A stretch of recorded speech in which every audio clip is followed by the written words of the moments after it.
没人。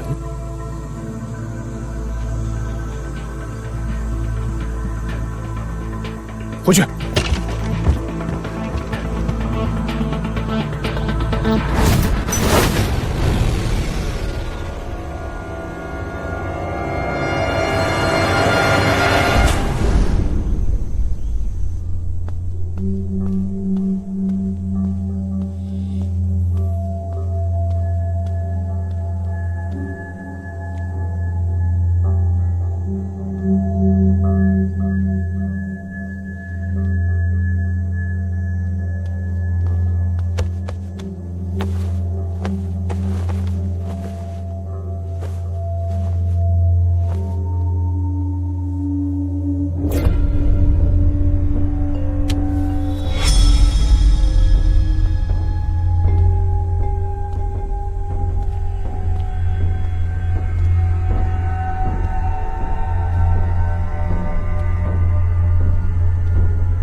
刚才树倒时，你已经醒了。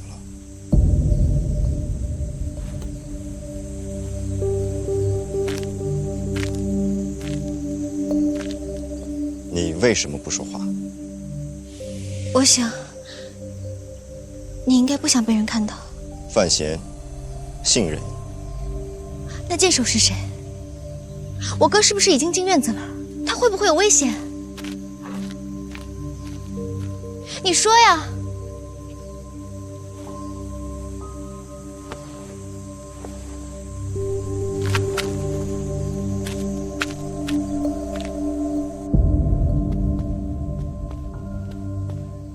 陛下怎么在这儿啊？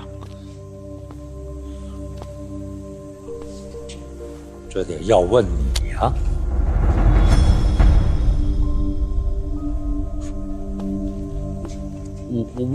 我今日与婉儿约好了城外郊游，啊，然后我就四处闲逛逛，走到这儿发现这个院子，觉得有点口渴，就进来讨口水喝。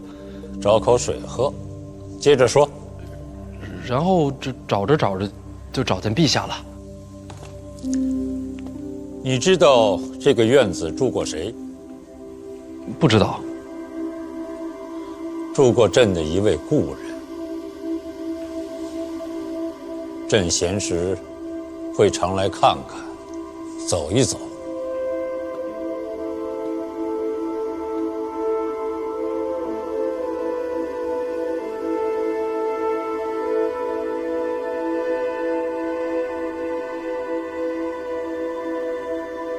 他是个什么样的人啊？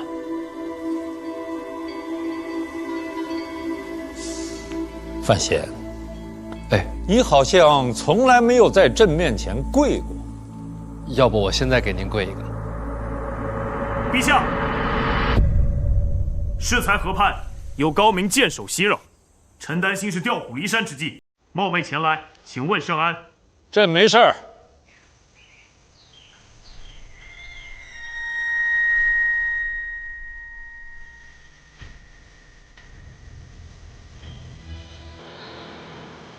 陛下若安然无恙，那臣就放心了。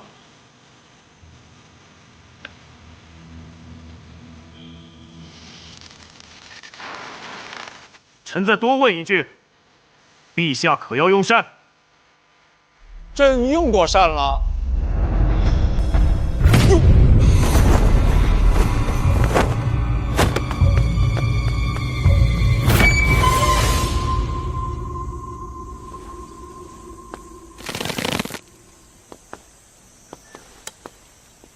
这是宫中侍卫统领燕小乙，9品以上的实力，与大宗师只是一线之隔。刚才朕差点忘了，9品以上的高手，一墙之隔就能清出2个人的呼吸。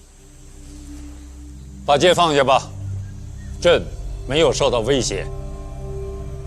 这是太常寺协律郎范闲，一会儿他出去的时候，也不要拦着。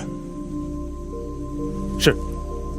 还有，回去给禁军传个口谕，待朕回京时，调1个营的兵力保卫这里。从此以后，这所别院的周围就不能再有人了。是。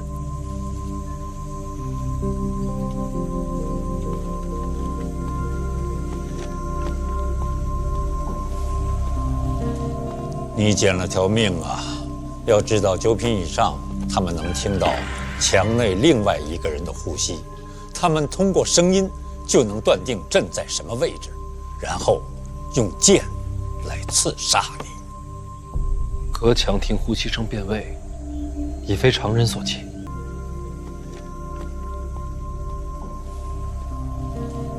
你捡了条命啊！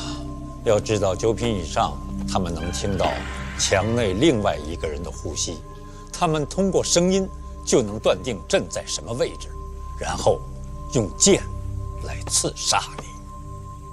隔墙听呼吸声辨位，已非常人所及。他们已经不是常人了。你不是口渴了吗？回陛下，见到陛下如遇甘霖，早就不渴了。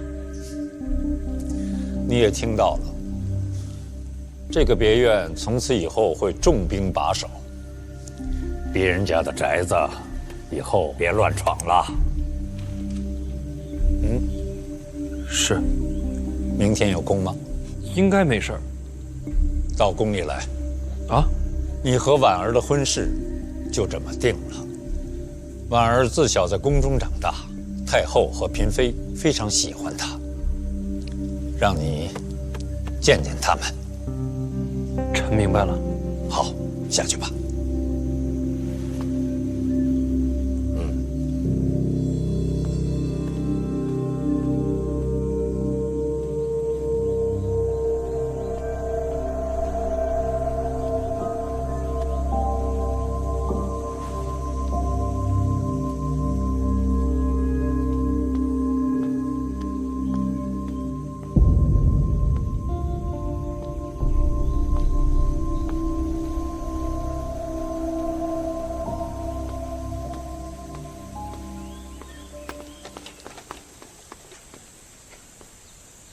燕统领，听说你杀了程居书，有这回事儿。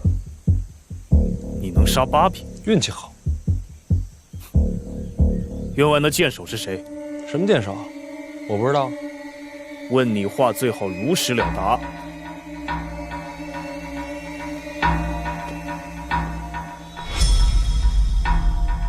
陛下刚才说了，我要走，让你别拦着。燕统领是打算抗旨啊？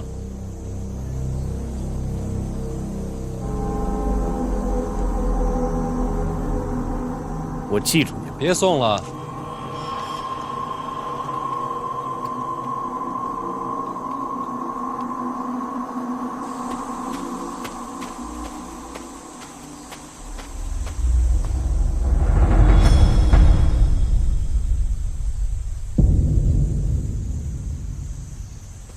哥，这怎么了？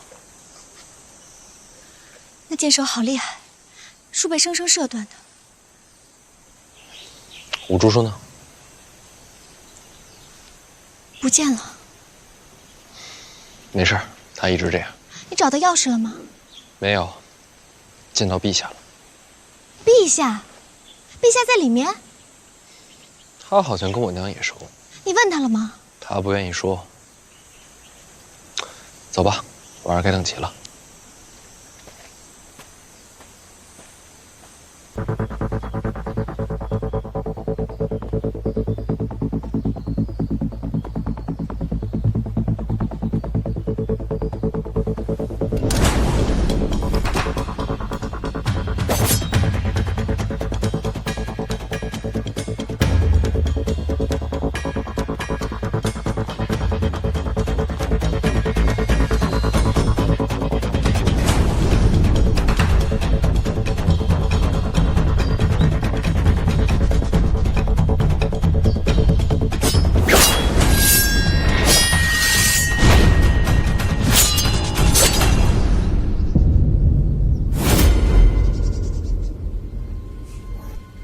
谢必安。听说你文武双全，下回咱俩换把剑试试。你别怪他。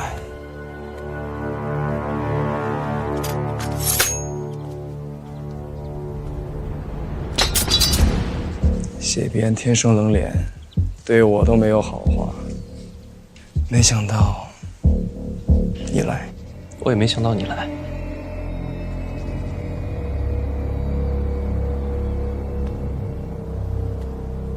别听屋里那辈的，总是话说的好听。我什么都没听见。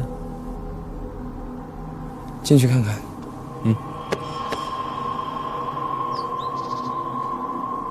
地滑，慢点走。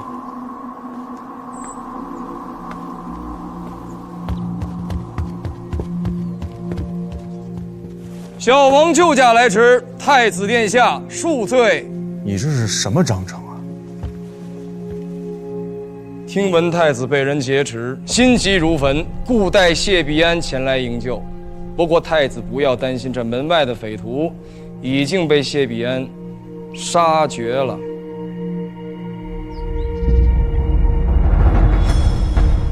您想也是来救人啊？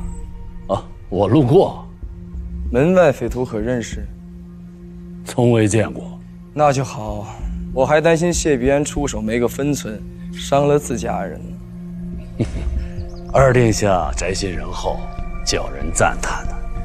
哪有？既然太子之危已解，老夫就先行告辞。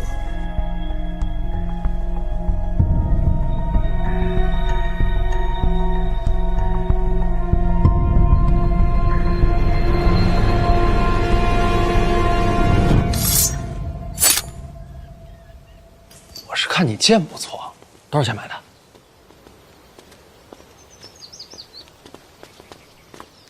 走吧。好，好剑。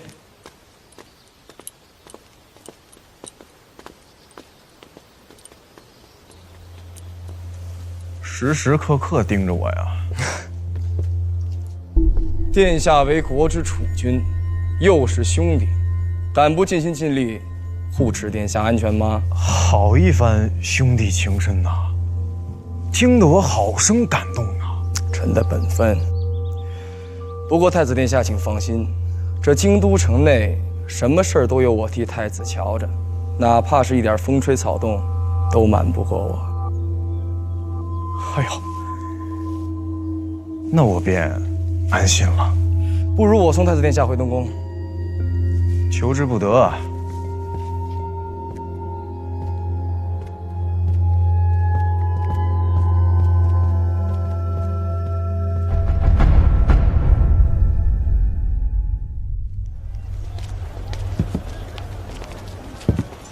老二怎么来的那么快？这两位相互咬得紧啊！世伯真要跟太子结吗？说说罢了，两头结缘都不得罪。此时朝局混乱，可以借这个机会把你推上去。这回是真心实意，再无猜疑。只是不知道我时间还有多久。可是世伯看上去身体健康，暂时死不了。我是说，在我这个位子上，不知还能站多久。其实做官和做人都一样，犹如屹立山间，越是向前越要谨慎，否则便会万劫不复。自己能退吗？站上去就退不下来了。少爷，都被杀了，没留一个活口。他们的家眷都在城外。不要收尸，不能留下任何一点把柄。家里的好生安置。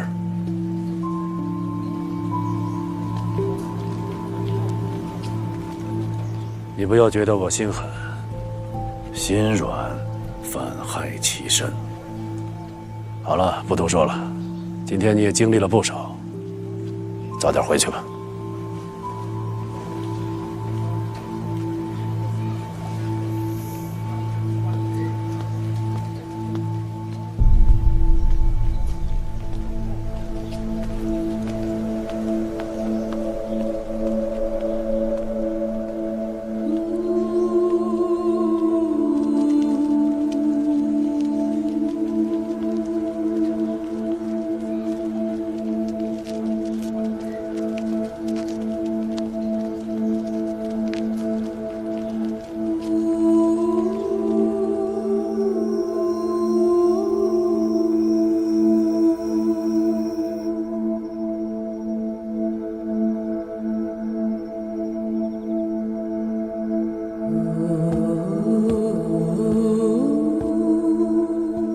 说。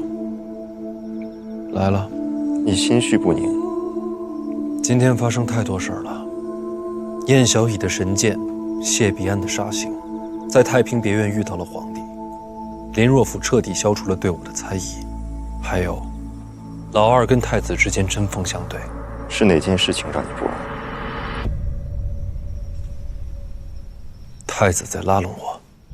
你我虽有争执，但从未有过不解之仇。你有才名，我亦惜才，何不携手呢？这有什么问题？我们过去都认定，林拱在牛栏街设局杀我，背后是太子主使。可是现在，他却说与我没有不可化解之仇。或许以为你不知真相。林拱杀我一事闹得满城风雨。若真是太子主使，他不可能轻易对我放下戒心。或许这是搪塞着眼。他特地说要见我，而且我看他神色，是真心拉拢。所以呢？所以我一直在想，难道背后指使林拱杀我的，不是太子？会是谁？我也想知道会是谁呀。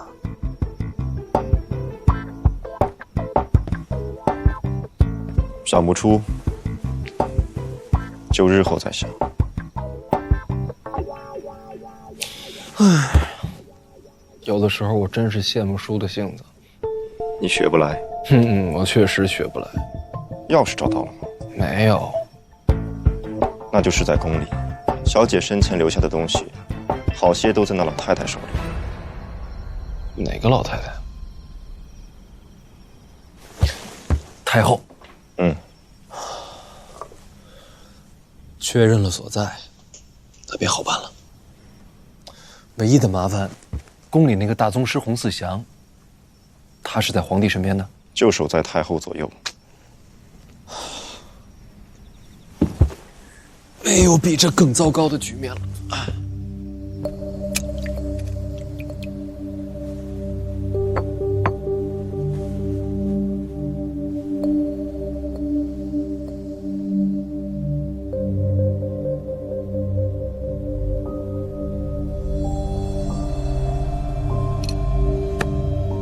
这些个毒蚊子咬一下可痒得很呢，可不是吗？哎，你看太后那边好像都没有蚊子啊，洪公公在那儿，毒物不敢靠近。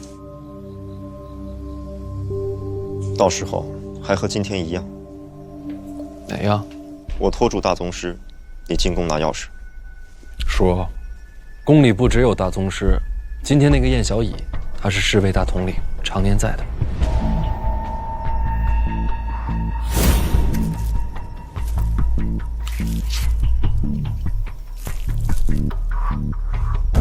都交给你。你这么信得过我？这世上，除你之外，我无人可信。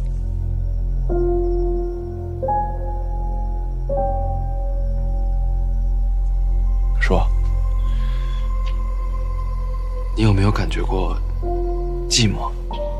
没有。我娘过世之后呢？也没有。没有。等你老了，我陪着你。我大概不会老。那就等我老了，你陪着我。如果那时候你还这么想，好。你说我这辈子有记忆以来第一眼看到的就是你，说不准将来最后一眼也是你。可能那个时候你还是不老。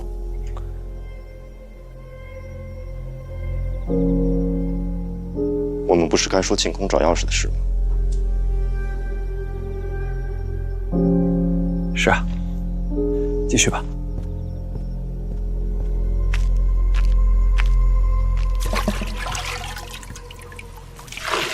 现在的问题，你认识太后进宫吗？不认识啊。那好，找机会进宫，记得摸清路线。哎，这就巧了，明天我正好就要进宫，怎么样？好，记得瞧路。这世上就没有什么事能让你惊讶的吗？没有。行，你厉害，语言已经无法表达我的敬佩之情了。说，你有没有觉得京都气候特别干燥？多亏我心灵手巧，自制了加湿器一台，机械结构、水力驱动全啊？谁呀？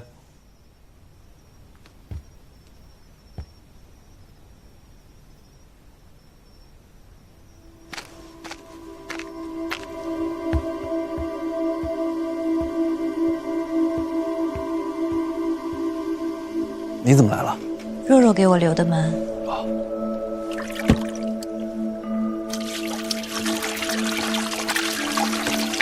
这是什么？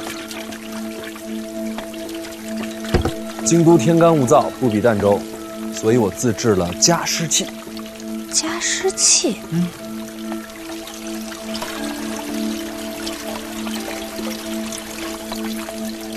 你找我是有事吗？今晚的星空很美，我想请你和我一起看星星。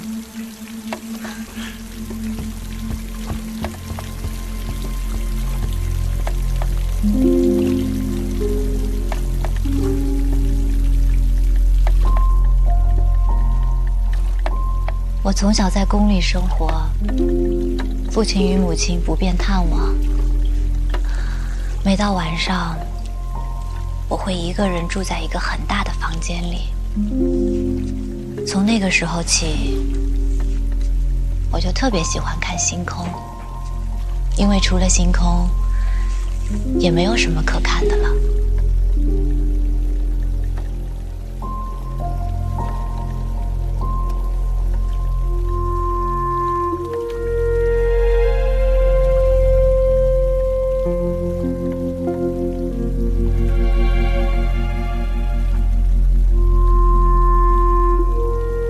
还有我这病，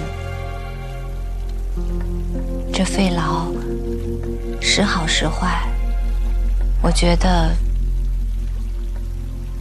我随时可能会死。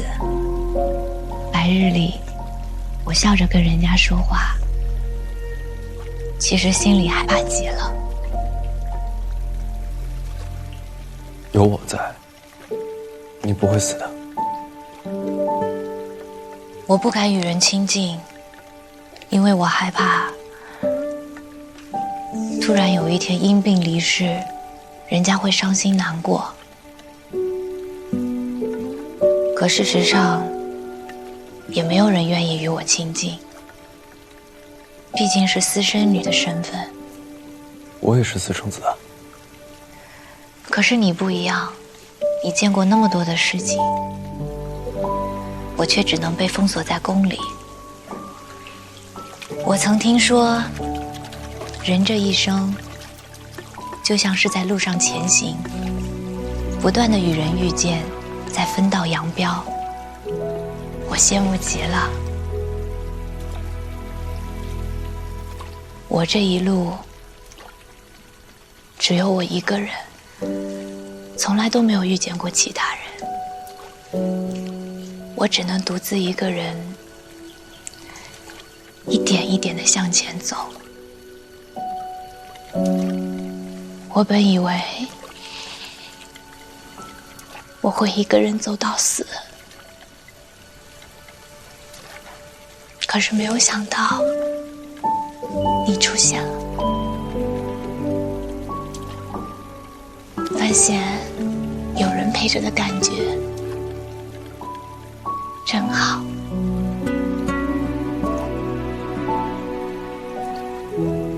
我会一直陪着你的。可是我好害怕，害怕有一天你会离开，我又变成了一个人。你再也不会是一个人了。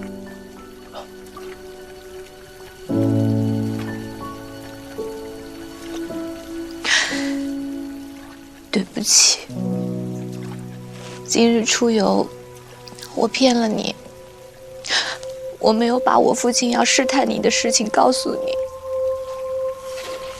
我不知道该怎么道歉，我也不知道该怎么补偿，所以我就只能偷偷跑出来，坐在这儿，陪你一起看星空。你看，今晚的星空是不是特别美？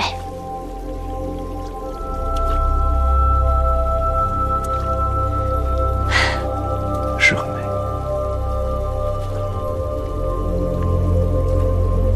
在我心里，这是最美好、最珍贵的东西了。除了这个，我不知道还能给你什么。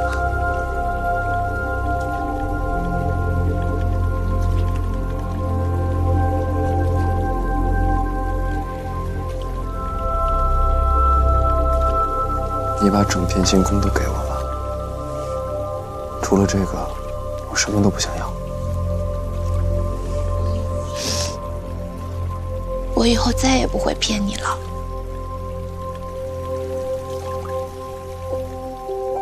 我也是，从今以后再也不骗你。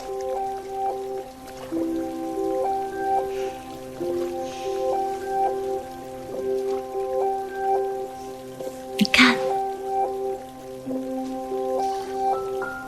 没有你好看。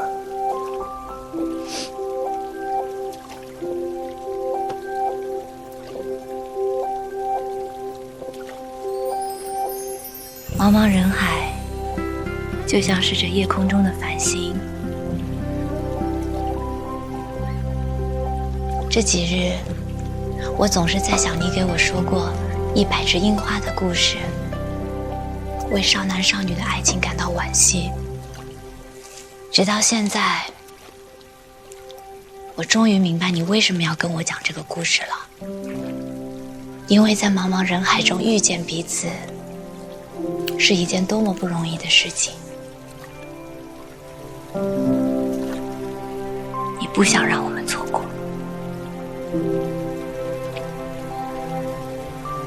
我们一定不会错过。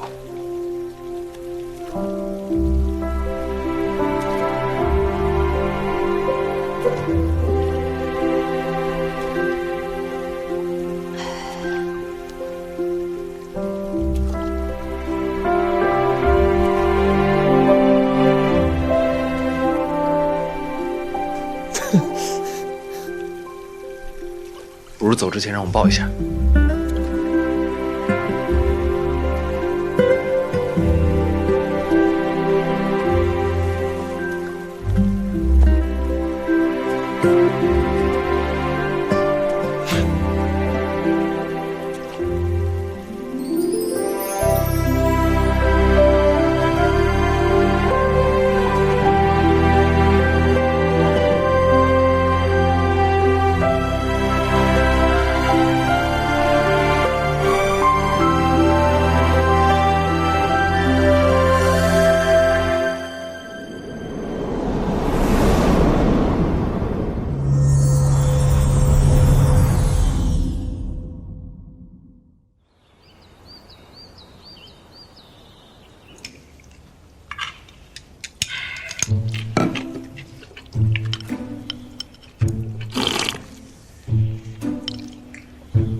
宫中有旨，召你入宫。谁呀？这次入宫，主要是娘娘们想见见你。你呀？你陪她走一次吧。好。若若一起吧。你妹妹一向不爱这种场合。我愿意去。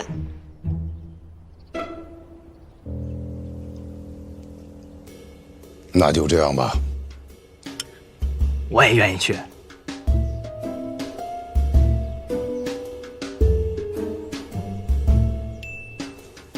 不去，我不喜欢这种场合。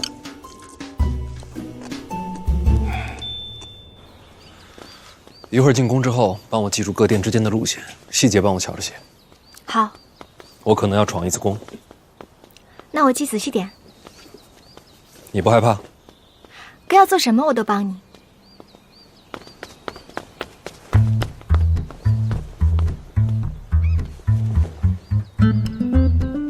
跟着做甚？进德宫去，你帮我找娘娘求个字儿呗。求什么字儿？咱们淡泊书局不是就要开张了吗？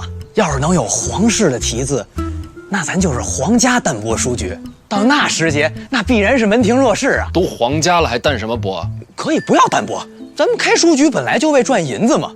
要依着我说，应该叫大秘书局。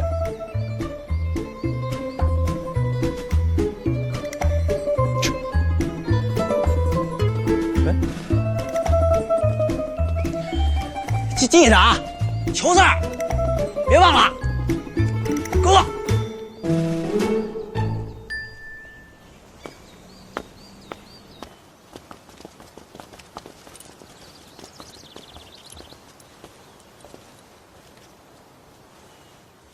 许久不见，夫人风采照人呐。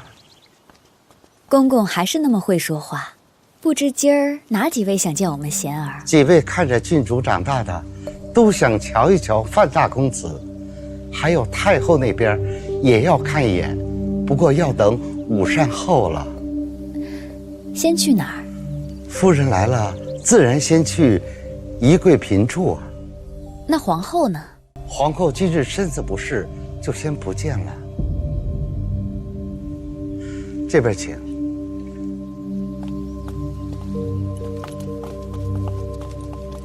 我知道你去过御书房，但这儿才是真正的后宫，别四处探看，说不好就有人参你一个堕慢失仪。哎，姨娘跟宜贵嫔认识啊？宜贵嫔是我堂妹，皇室素来对我柳家恩重。那姨娘还嫁给我爹，图什么呀？老娘乐意。我懂，真爱啊！待会儿见面别太傲气。我懂，要给姨娘面子。宜贵嫔是三皇子的生母，不可轻视。三皇子不是太子吗？我朝惯例，太子独立位于皇子顺位之外。宜贵嫔的子嗣啊，虽然年幼，却也算是三皇子。哦，那这个意思是，太子没资格有亲人，更不方便有兄弟。这话你也敢说？哎，姨娘跟宜贵嫔多久没见了？4年了。这么久？进了宫，亲情就断了大半。宜贵嫔生性凉薄，柳家根底深厚，再时常入宫，有内外勾结的嫌疑。这么说，这宫墙倒成了他的囚笼。谁说不是呢？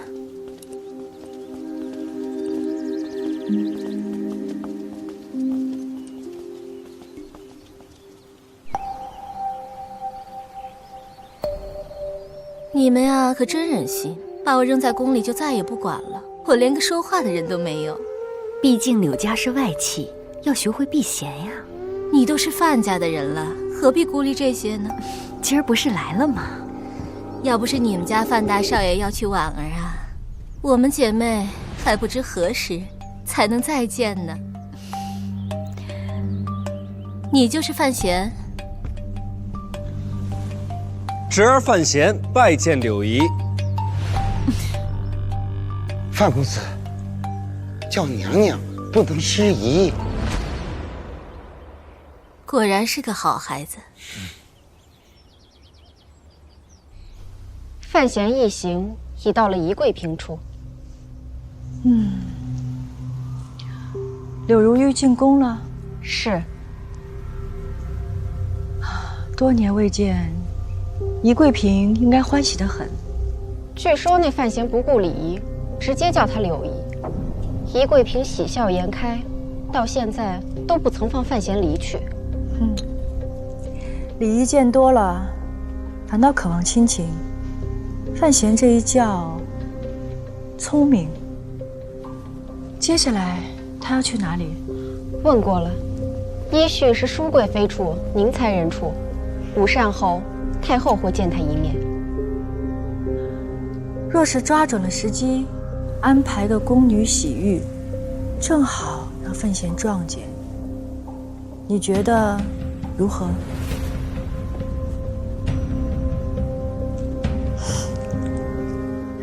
我说笑的，痕迹太重也不够有趣。派人跟着他，听听他都说了什么。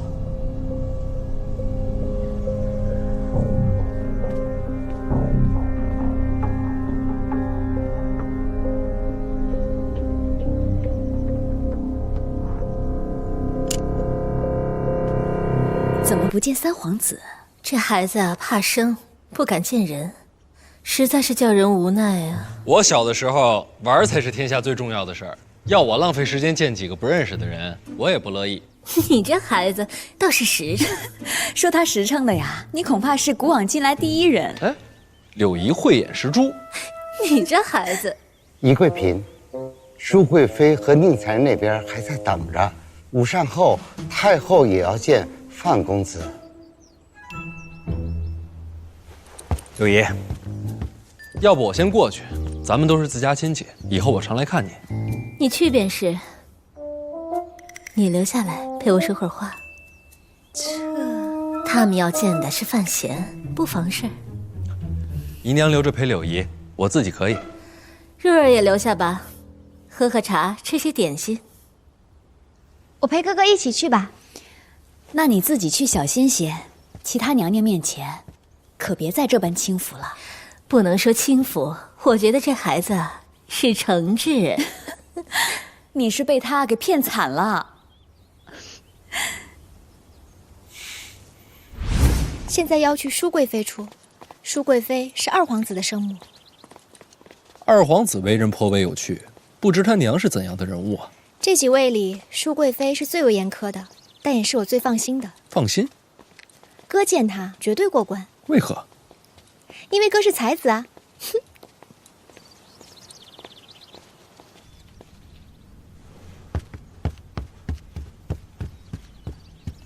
哎，小姐，范公子呢？在那儿呢。哎呀，我算是知道为什么叫淑贵妃了。什么？没什么啊。范公子，赶快坐下吧，淑贵妃马上就到了。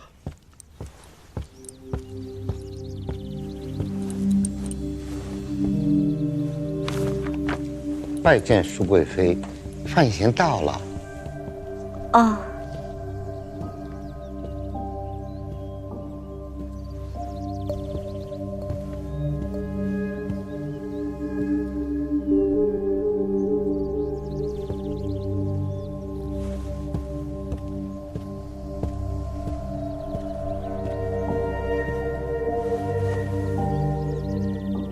坐吧。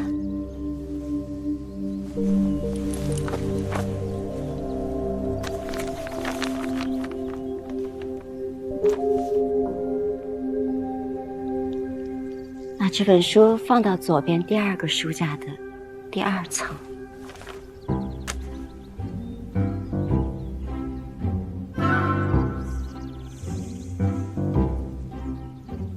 你那首诗不错啊，万里悲秋常作客。贵妃娘娘谬赞了。你看书局了？是。有孤本吗？都是些小说话本，古书倒是没有。听说《红楼》是你写的？其实是一位曹先生写的，我只是偶然见过，抄写下来。哪位曹先生？古来杂文我素有收录，怎么未曾见过？书写的倒是极好。多谢贵妃娘娘谬赞。近日里读些什么书？你出书，我弄铺面，4-6分账，我4你6，你看怎么样？账本。商贾之道，终究事于粗鄙。贵妃娘娘教训的是。我儿子又在宫中长大，我们都把他当女儿看，所以要见你一面。承泽也一直夸你。承泽又是哪位？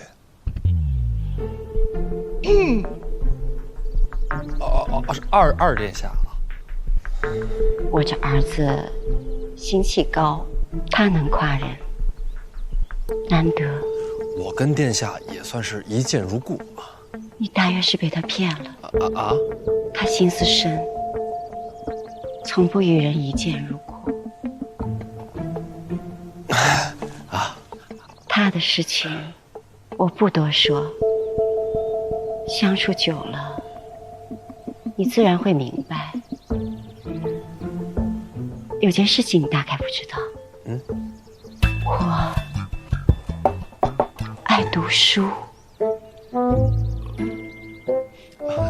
知道，我已然知道了。你是晚辈，来一趟，我应该送你一些礼物。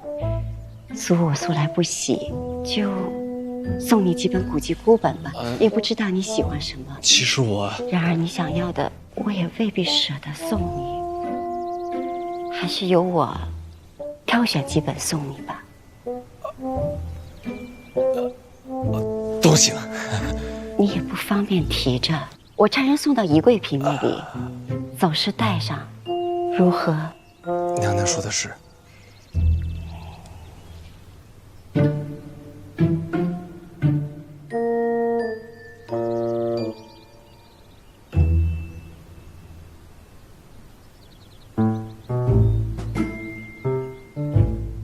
你还有事吗？那下臣先告退了。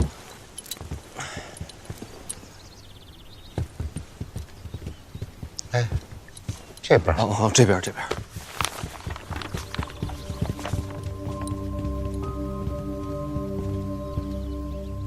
真没想到这性子跟二殿下差这么多。舒贵妃淡雅得很，平日不爱说话。哥哥有才子之名，她才愿意多看你一眼。实在是难跟上这话题转变。接下来是宁才人，大皇子的生母。哎，这大皇子在边塞领军，手握兵权，他要争太子之位，岂不是占尽上风？公公没事儿，你不说没人知道。大皇子不会争，也争不了。为何？宁才人是东夷人，当年陛下北伐掳回来的。当时陛下在战场受了伤，宁才人日夜照料，这才脱了奴籍。后来入了宫，生了大皇子。所以这大皇子有一半他国血脉，因此不可能继承皇位。宁才人也因此不被太后所喜，本来已是妃位，多年前不知出了什么变故，被夺了尊位，降为才人。嘿，老太太心眼还挺小。哎呦，我说范大公子啊，老奴这条命还未活够啊！公公放心，我又不会当着太后的面这么说。我说范大爷，您还想当着面啊？平时就要慎言。那么多老太太，谁知道我说的是太后啊？嘿。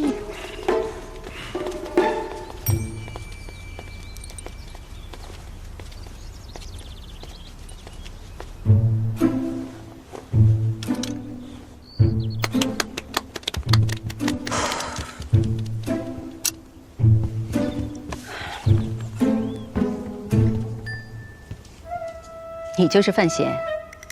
回娘娘，正是下臣。胡子都没有。什么？胳膊也细了些。你这样的竟然能杀死程巨树，他可是8品高手，我不太信。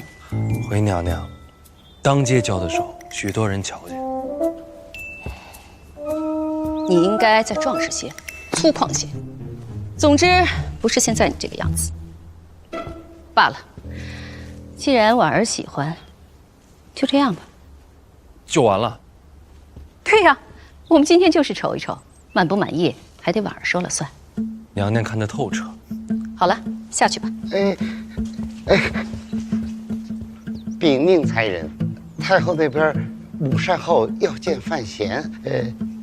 见吧，我又没拦着。不是，您瞧，已然这时辰了，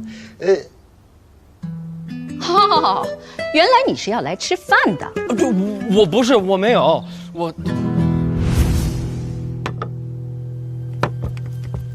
哎，你也坐吧。老奴不敢。我这儿倒是没有这些规矩。尊卑有别，老奴真的不敢。随便你吧。早有耳闻，范家有女，才貌双全，婚配了吗？还没有。我有个儿子，倒是直爽，等他回京，要不要见见？啊？我还没想嫁呢。紧张什么呀？我又没逼你。来，动筷子吧。哎，主食呢？上主食。回娘娘，我用不着主食。我给你哥哥要的。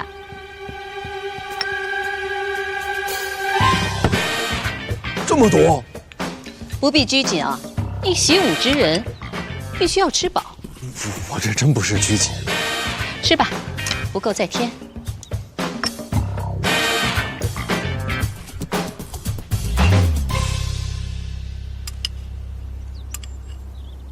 来，尝尝这肉，快吃。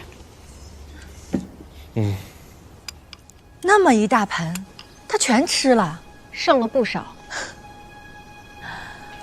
啊，你不觉得这范闲还挺有趣的吗？殿下觉得有趣，便是有趣。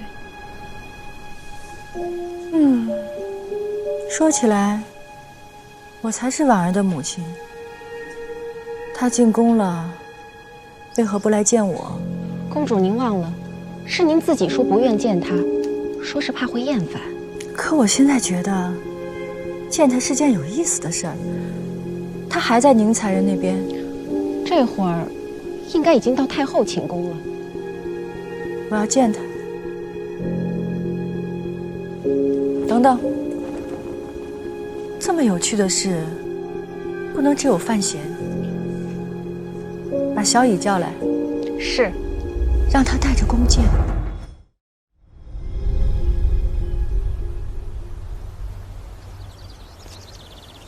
都记住了吗？从入门到太后寝宫，都记住了。回去画张图。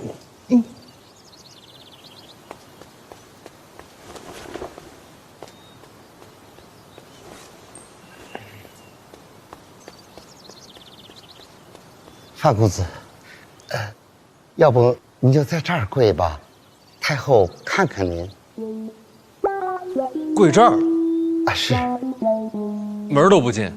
太后的意思，跪吧。我见陛下都没跪。跪吧。算了，看在岁数大的份上。太后只让范公子跪。我陪我哥。我跪在这儿，他瞧得着我吗？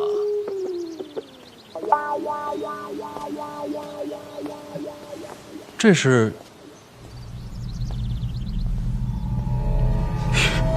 慎言，洪公公。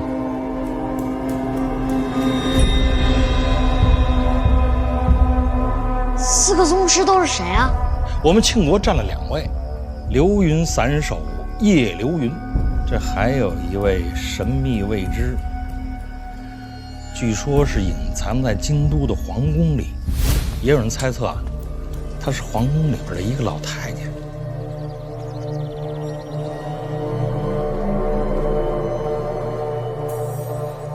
太后说了，你不该为了年岁大而跪，你跪这儿是因为君臣的本分。太后还说，下次见陛下也要去席。他在那里边能听见我，是你听见的？后宫里说话行事最好小心些，也不是谁都有您这样的好耳力。太后要我告诉你，好好对婉儿，若让她伤心了，只怕你要拿命来换。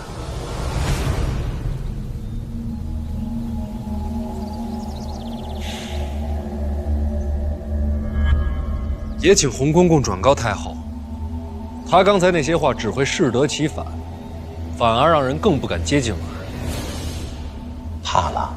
我对婉儿好是发自自己的真心，我护着她，不是因为太后说了什么。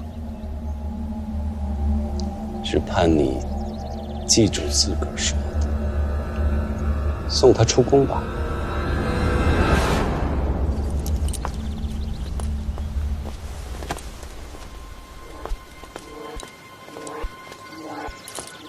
洪公公，您是4大宗师之一吗？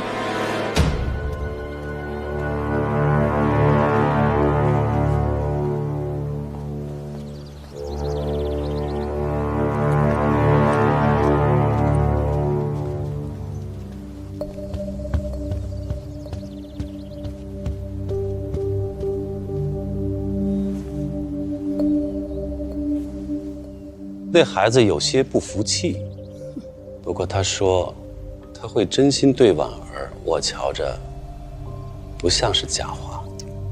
真心这东西能够有多久啊？太后不见见他吗？小于贝里，还算聪慧的。远远的见过了，不喜欢。为何？说不清楚。这孩子，我总觉得在什么地方见过。太后不该见过他才对啊。是啊，也许是，没有眼缘吧。随他去吧。今天总算没出什么岔子啊！哎呀，范公子，今天这一件，您和郡主的婚事就真没有什么阻碍了。老奴就先道个声喜，讨个口彩。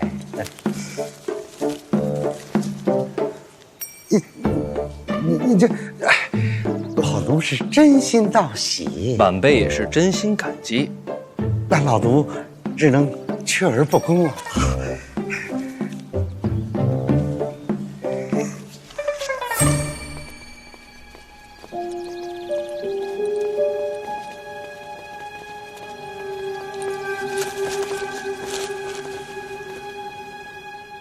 长公主要见范闲。哎，事先并未提及呀。之前不想见，现在要见。既是为了婉儿而来，殿下自然是要见的。烦请带路吧。殿下要见的只你一人，他们两个自到宜贵嫔处候着。哥，请。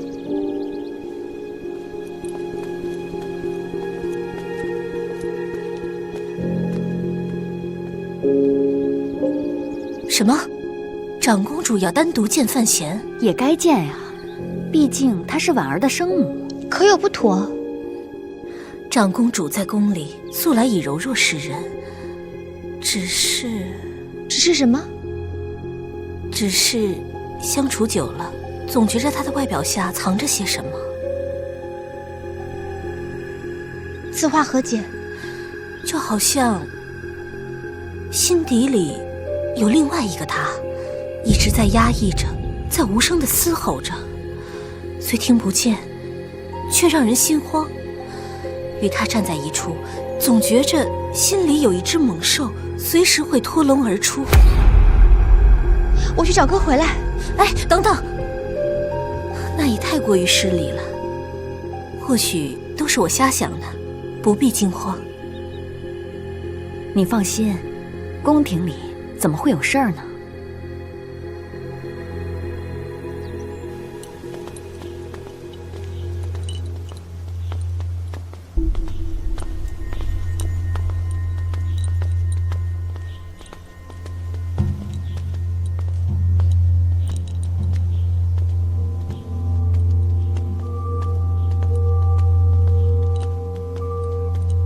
殿下在里边等你，公子请。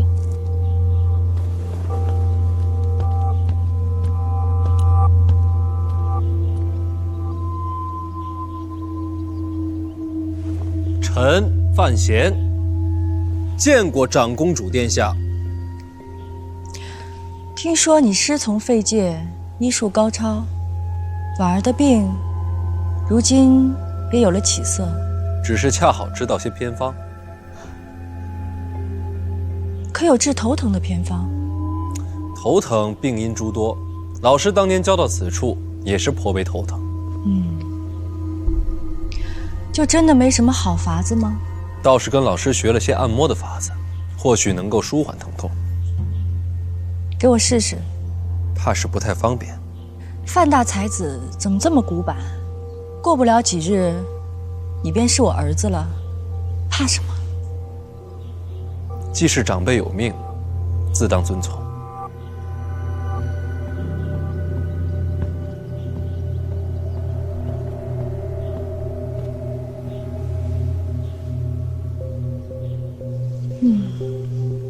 开始了吗？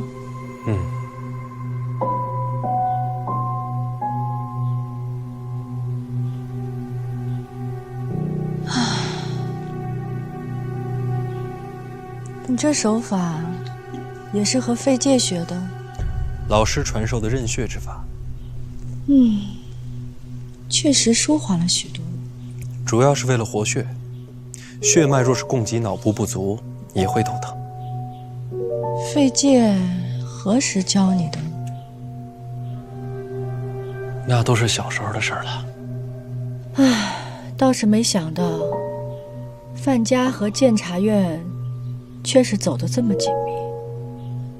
或许只是家父与老师的私交。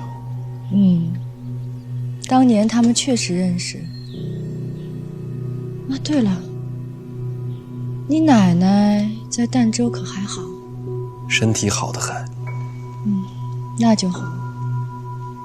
当年我最喜欢你奶奶，总是喜欢跟在她后面。奶奶一向护短。听说你开了个书局。淡泊书局，贻笑大方了。总比裹在朝政里安全。牛栏街刺杀，吓着你了吧？臣时时记得。听闻你有个护卫死了。他叫滕子京，不只是我的护卫，也是我的朋友。生离死别，在所难免。殿下说的没错。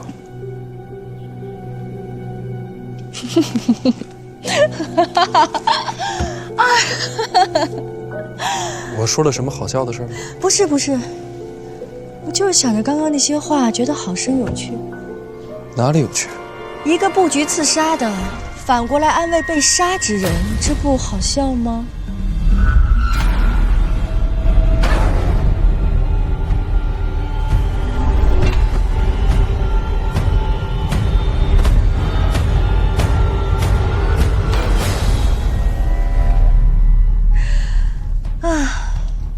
牛栏街刺杀是我安排的，也就是说，你那个朋友也是死在我手上，这不好笑吗？怎么不按了？你一个人安排的？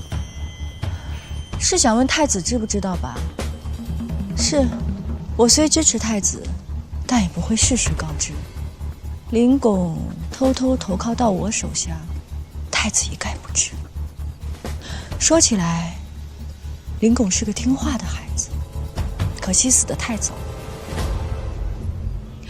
我听说，你一直想为那个护卫报仇。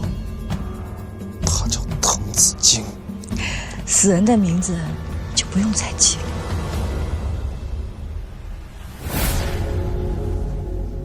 这仇还报吗？广信宫里这会儿一个人都没有，你想干什么就能干什么。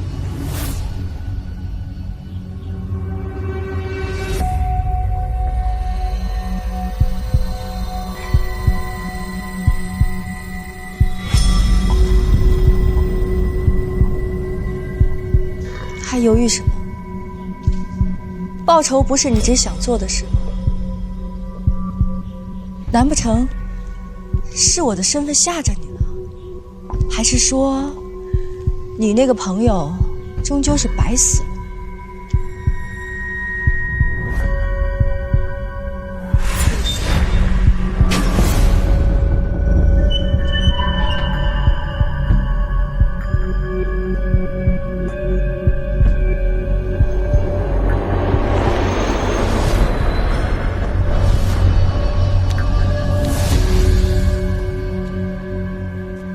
刚才还漏了个穴位，现在好点了吗？你按得真好，现在只是有些轻微的不适了。那我再多帮您按会儿。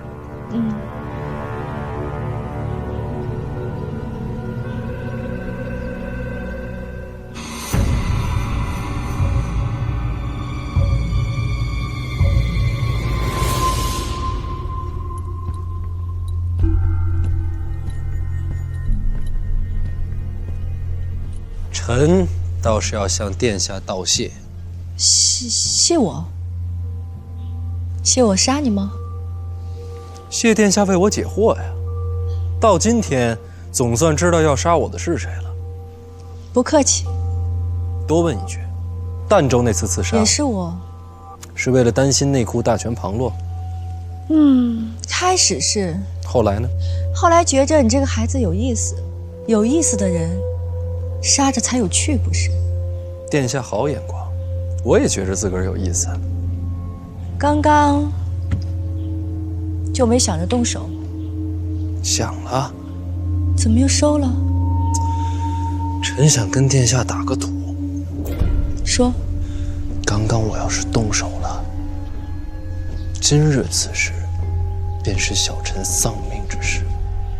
我说的对吗？好啦，出来吧。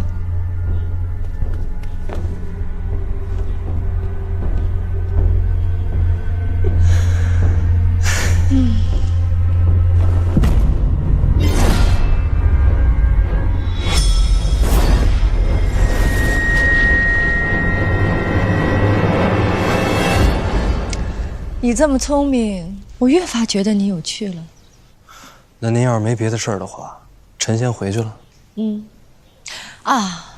如果刚刚没有人埋伏，你会杀我吗？别急呀，来日方长嘛。这个问题，殿下早晚会知道答案。我等着。我走了。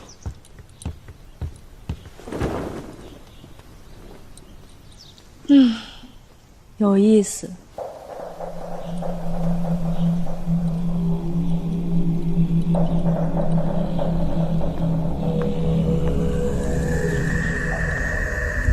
又见面了，燕统领。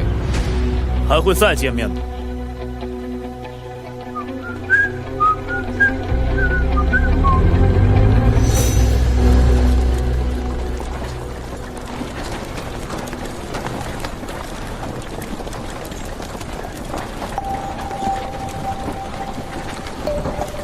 周先生来了！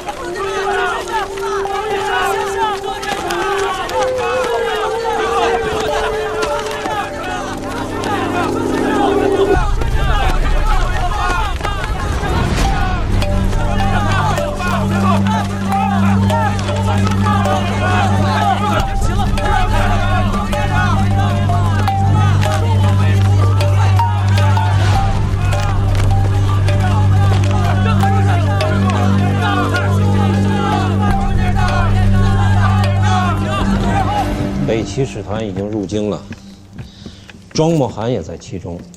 京都内不少读书人都赶去城门迎接了。天下士子皆尊庄墨涵为师，他此次来，怕是想影响谈判的利弊吧？怎么谈陛下定，读书人起不了作用的。还有事啊？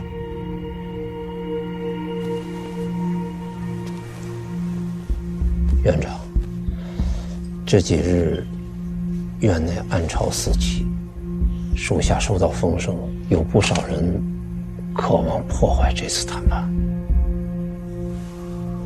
想重启战事，一举平定北齐。院长明鉴，京都事宜，你一处担当，看紧点吧。若暗中谋划者是院内同僚呢？此乃国事，为情面。属下明白。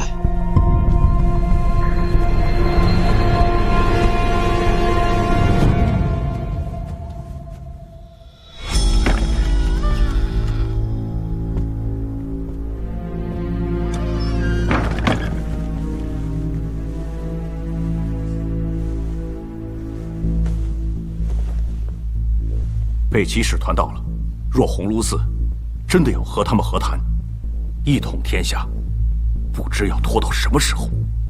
不必慌张，使团若是死在京都，自然谈不下去。死了使团可以再派，现在北齐一败再败，怎么也不敢再挑起战事了。若天下文宗庄墨涵也死在京都的。若庄墨寒被杀，则战事不可避免，陛下也将继续用兵，一举攻克北齐。到时候，公子也可以从北齐国都回归，不必再身陷险境了。我做这些，不是为救我的儿子，而是为了我庆国千秋万代的大业，为了有朝一日我们能见到天下归一。严大人真是深明大义啊！长公主承认了。现在想想也都连起来了。李云瑞既不希望我进京迎娶婉儿，更不希望内库落到我的手里，所以才假传监察院密令，要让我死在儋州。可是你没死，所以牛栏街他又试了一遍。现在他再要杀我，可不仅仅是为了利益了。那是为了什么？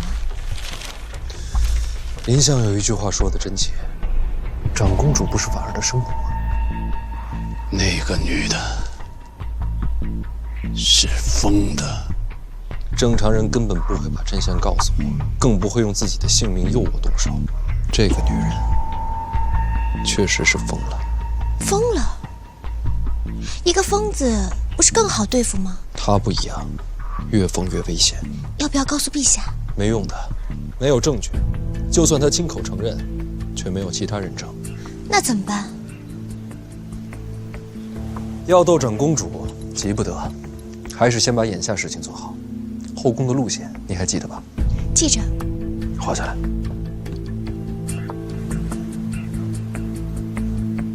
范闲少爷，老爷叫您去书房。你先画，我去看看什么事儿。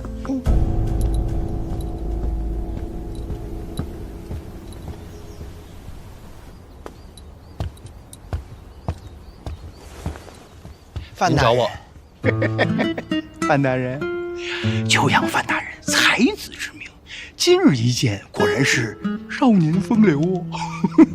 你看看，你看看，气宇轩昂啊！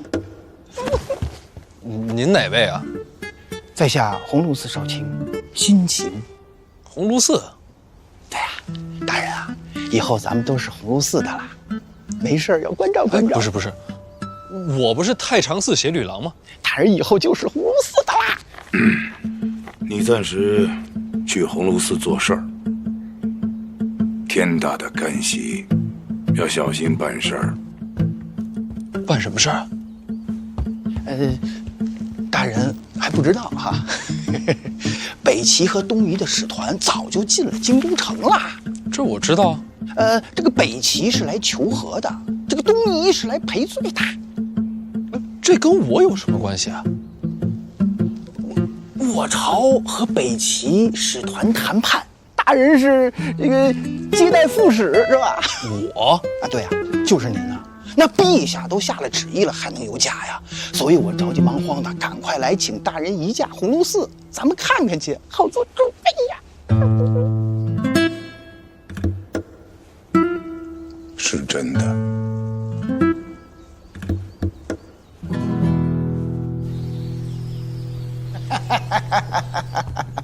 哎呀，大人请，大人请。大人您看啊，这儿就是我们过几日和北齐使团谈判的地方了。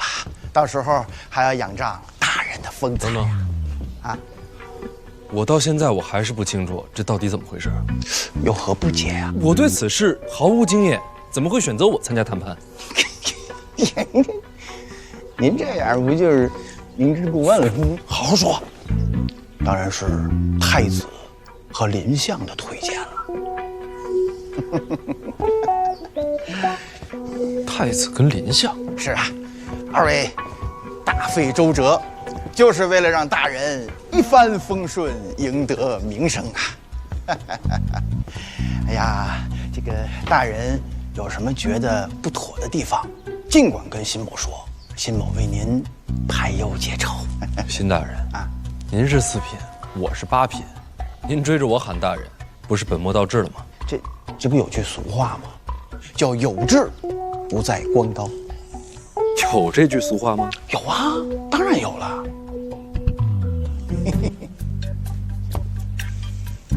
人这么年轻有为，是吧？还有太子和林相扶持，那今后的前程不可限量啊。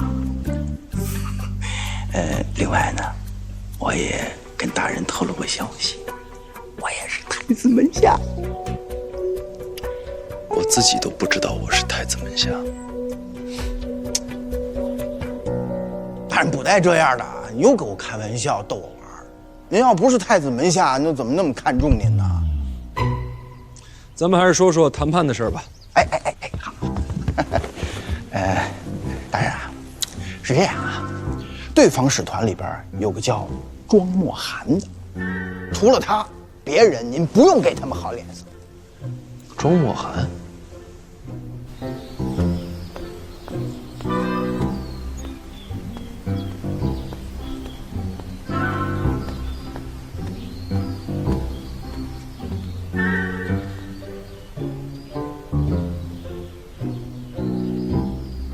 瞧什么呢？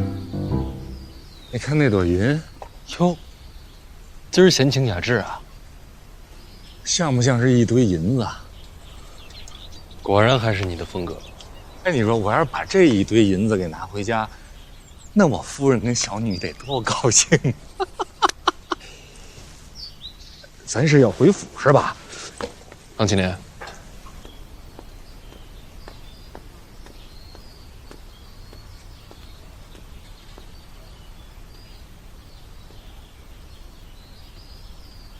瞧什么呢？你看那朵云，哟，今儿闲情雅致啊，像不像是一堆银子？果然还是你的风格。哎，你说我要是把这一堆银子给拿回家，那我夫人跟小女得多高兴！咱是要回府是吧？唐青莲，你听说过庄墨涵吗？我知道啊，今天进的城，这全城读书的种子啊，都去参拜了。没往这么大，读书人都知道啊，庄墨涵文坛巨匠，行走于这人世间的活圣人，天下读书人的老师啊，你不知道？你不也是读书人吗？我不算。哎呦，您可自谦了，您写出了传颂天下的诗句，您不算读书人呐。走吧。哎，怎么了？影子大人，陈萍萍找我有事儿。有人要杀陈院长，天底下要杀陈萍萍的多了，不出半个时辰就要动手。他现在人在哪？监察院里。那就没事儿，没有重兵，谁能冲进监察院杀人？现在院长身边已经没人了。没人是什么意思？庄墨涵进京了。这跟庄墨涵又有什么关系？庄墨涵进京，才是改变的前提。院里都知道，要再挑战我，只有刺杀庄墨涵。可是，院长已经派一处保护庄墨涵了。是，一处的诸葛已经倾巢而出，三处的废界不在京都，其他各处的强势战力也被我分别调离。今日监察院内在职的，都是我们的人，那也不足以强杀庄墨涵呐。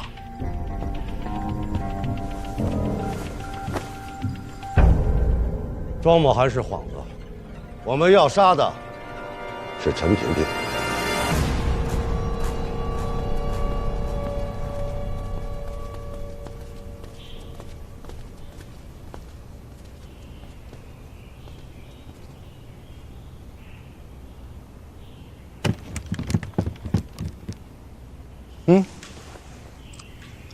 你来了。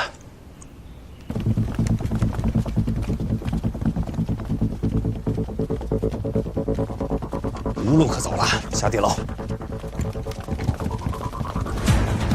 你们都清楚，院里真正阻挠我等再起战火的，始终是陈萍萍。他若一死，监察院就会掌控在我等中党手里。到时候激励陛下攻灭北齐，岂不是易如反掌？他也是人，我费尽心机造成今日局面，今天不杀，再没机会。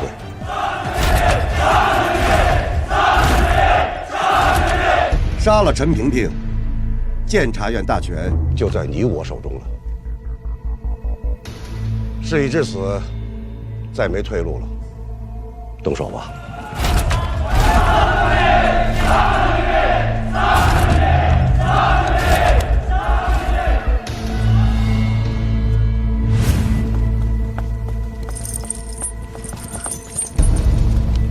范公子，李李姑娘一会儿聊，正被追杀呢。追杀？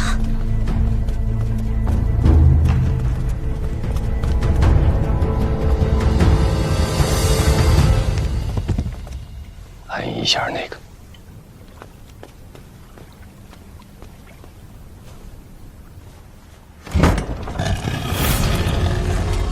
这里面就是地牢的最深处了。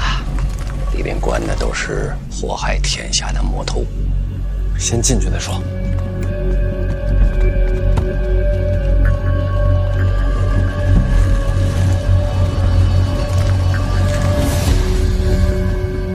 这里边就安全了？也不算太安全，有很多人知道这条路。平时他们要给犯人送水送饭，有时候还要把尸体拉出去。那咱们躲进来有什么用啊？甬道狭窄，可以抵抗。那不早晚还是一死？哎呀，死路！这下糟了，我不能死啊！我未曾与夫人讲过，我私自就死了，那她一定会生气呀。这般境地，你怕的是婆娘生气？死生事小，夫人是否同意事大，你不懂。司礼礼在外边会怎样？他们要杀我，自然不会留活口的。牢房钥匙口，都自身难保了，还管别人？钥匙。等我一下。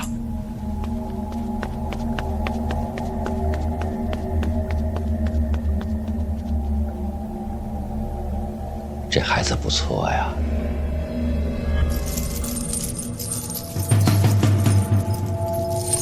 什么事？啊，什么事？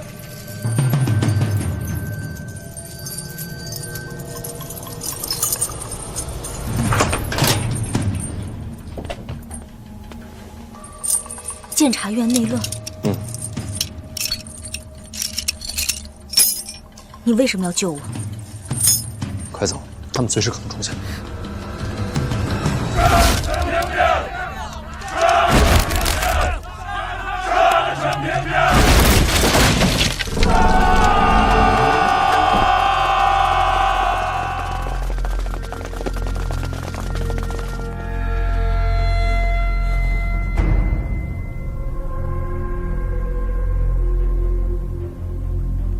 你把我带来有什么用？还不是一样要死？我答应过保你性命，就是死你也得死我后头。里边去。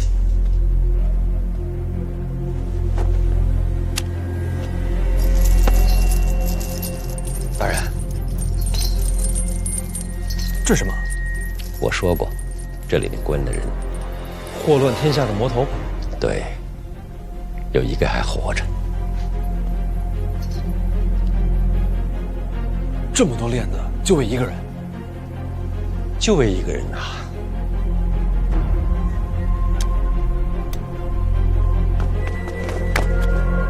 看一眼就能活命吗？往这边！快找找陈冰冰在哪儿？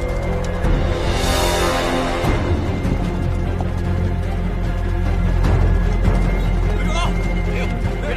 没有！没有！没有！在哪儿啊？没有！没有！没有！没有！没有！没有！没有！没有！没有！没有！等等！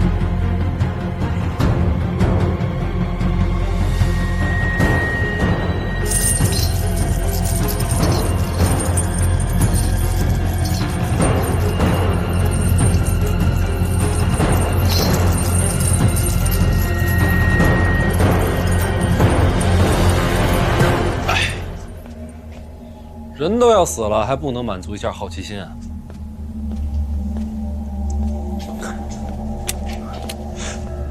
这人很危险，很危险啊。他叫小恩，我的腿因他而废。陈平平他就在里边，他无处可逃了。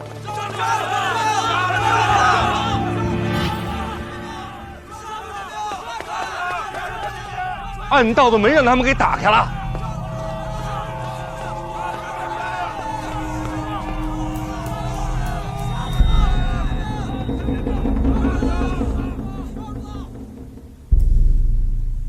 司令里，做什么？北齐战败了。说这些有什么用？我紧张，总得说点什么。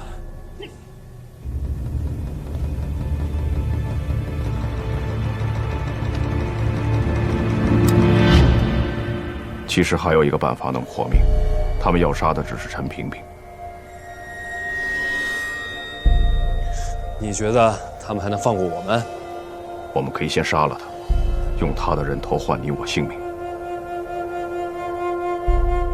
这是唯一的生路。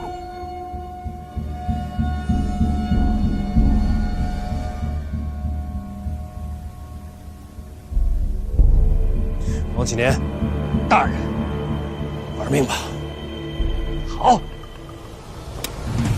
你干什么？等着。是影子，就他一个，杀他！他就一个人。这外边都是高手，他一个人能撑多久？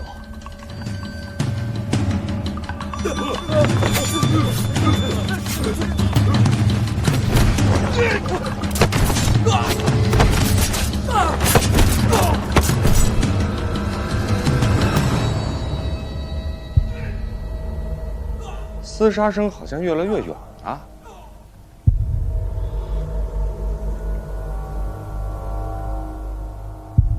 杀出去了，莫非是对手实力孱弱？都是7品以上的高手。真不是我的主意。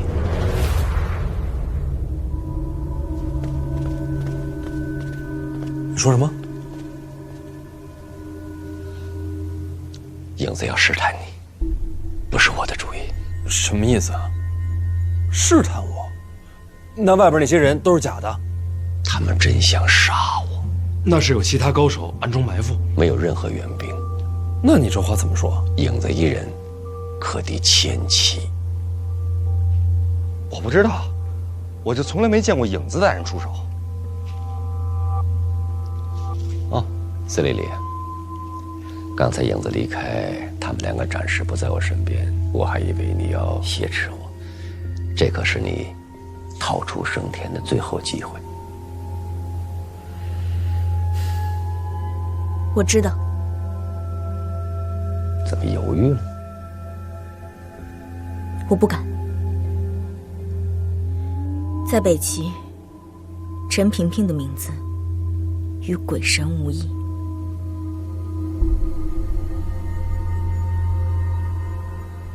推我出去吧。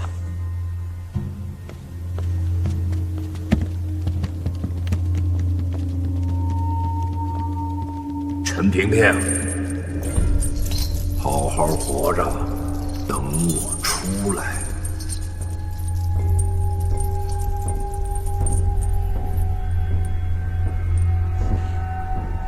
他就怕我死在别人手里，他出不去。走。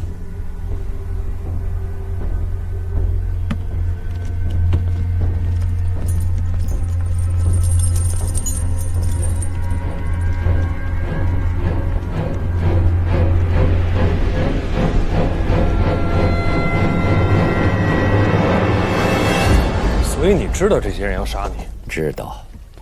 你也不阻止。监察院独立于6部之外，位高权重。我虽是院长，但是也防不了全天下呀。总有一些机构想尽办法派人混进来，而且他们个个都会隐藏。这样给他们机会，让他们都跳出来，一次暴露清楚。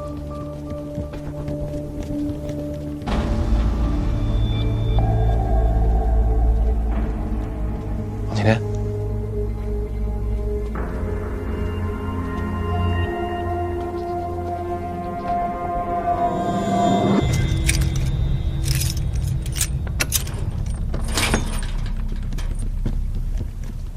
拿自己当诱饵。哼，都是聪明人，他们见不到我，怎会上当啊？走到现在，一个活口也没见着。自投罗网，便是如此。我觉得在里面更安全。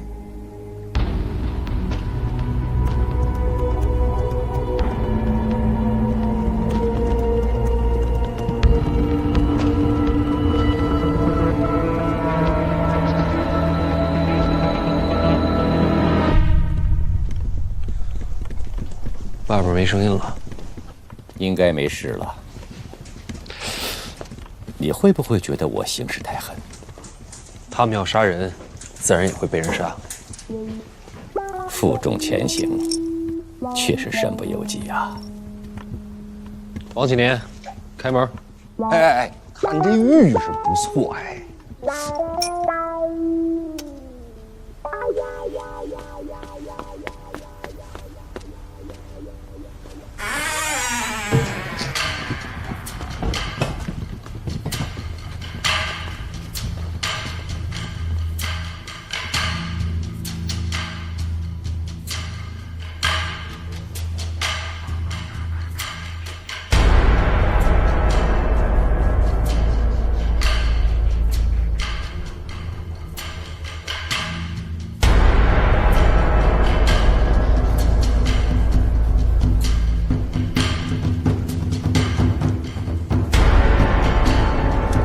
院长，属下一回院里，就看到影子在残杀同僚。我安排的。哦，你应该在监视北齐的庄墨涵，怎么回院里来了？事有蹊跷，庄墨涵不见了。庄墨涵进入京都以后，一直在鸿胪寺给他安排的住所，从不见人。属下觉得奇怪，就让手下扮成侍者进屋打扫。庄先生，能为您洒扫房间吗？庄先生。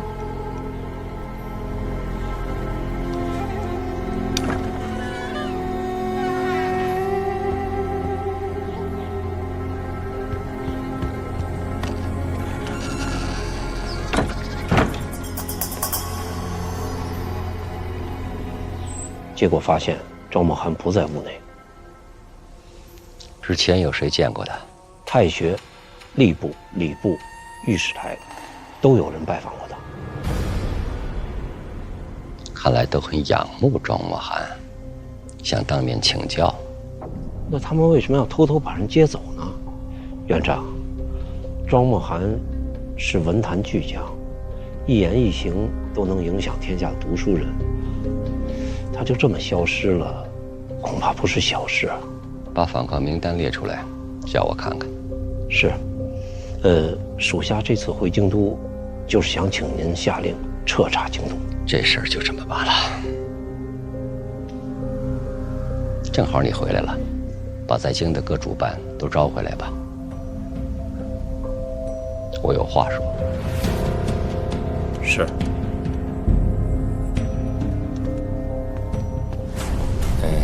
院长，范大人，我先回趟家去，跟我夫人报个平安。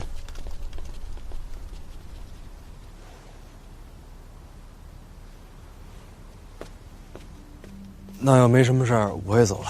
那你等等，见见他们。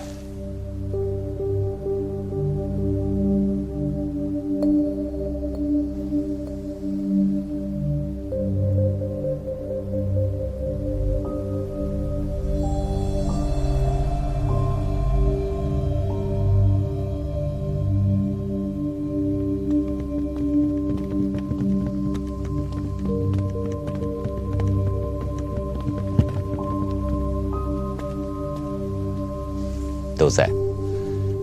我给你介绍一下：1处主办诸葛，4处主办颜若海，你都见过了。2处主办在边界有失未归，5处主办黑旗不在京都，6处主办影子7处主办在江南办事没有回来，8处主办宣九，他负责书籍刊印。你不是开了个书局吗？归他管。宣大人好。剩下的就是费杰的3处了，费杰不在，暂替他管理事务的，就是躺着的这个。他是死了吗？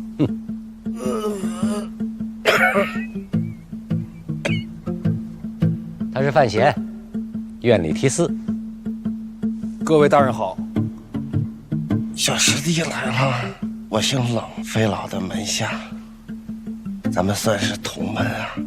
冷师兄，这是我研制了一种新毒药，自己吃了几副，哎呦，药不错，没做解药，失败了，毒更重。哎呀，师兄辛苦啊！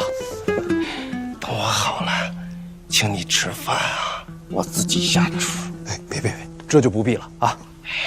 行，我先休息会儿。哎，都认识了吧？那我就开门见山吧。今天有人在院里设局想杀我。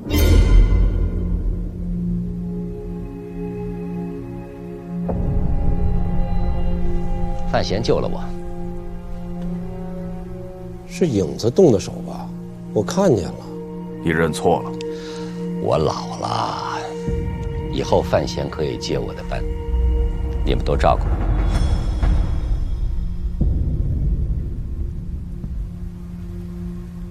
范闲才入京都不久，人都没认全呢。人可以慢慢认呐，我现在又不退。院长，监察院乃庆国最重要的地方，不是谁都可以接手的。属下以为范闲没有这个资格。你是不是搞错了？我不是来征求大家意见，我只是通报一声。我觉得挺好，别的地儿不管，我们3处一定支持小师弟。最后再说一遍，这事儿定了，不改了。有谁不服，找机会杀了我就是。散了。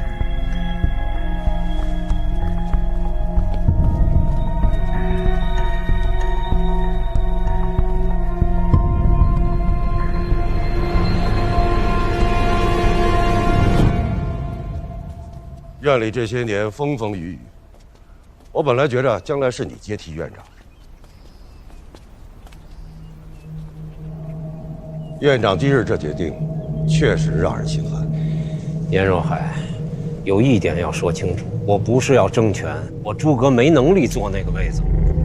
我明白。你不明白，我所做的一切皆以庆国为重。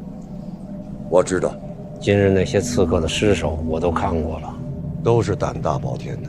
对，其中有好几个人最近和你交往甚密。刚才你怎么不说？严若海，你到底要做什么？我和你一样，一切决定都是为了庆国。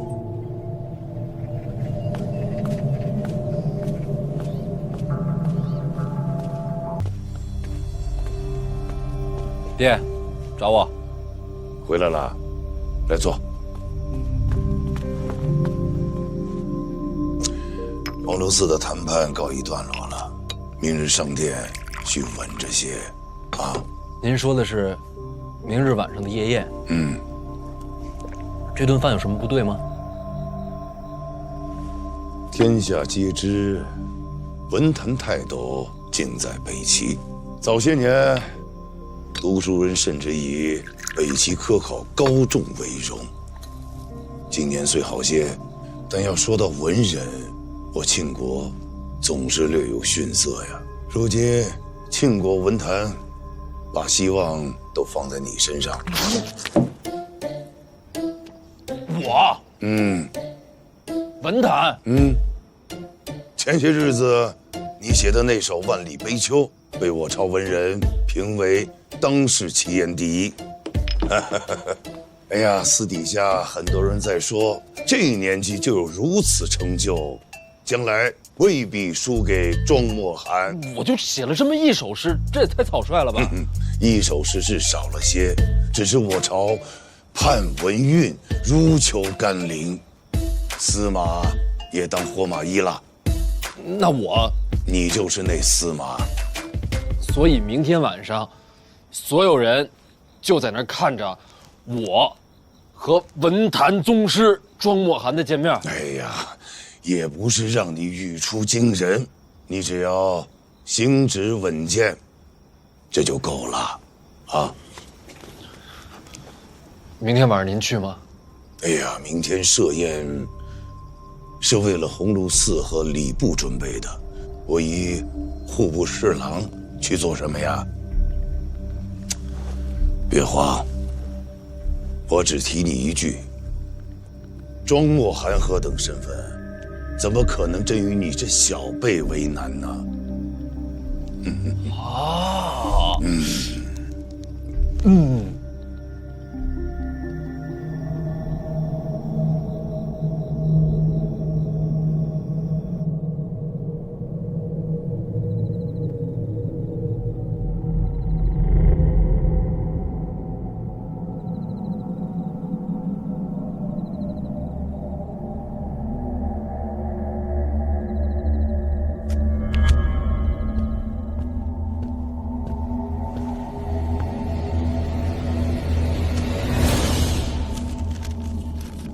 明日夜宴，范闲议之，烦请庄先生为此子声明。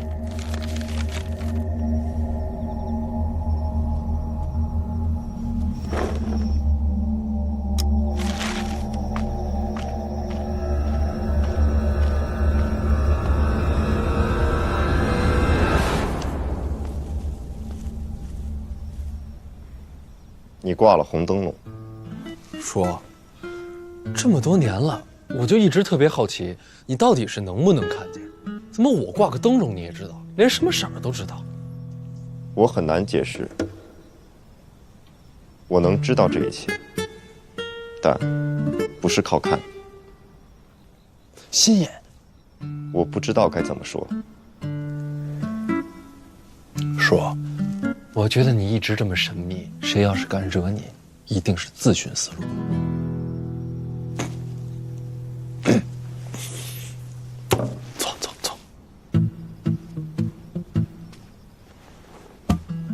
咱们话归正题。明日夜间，皇室在启年殿设宴。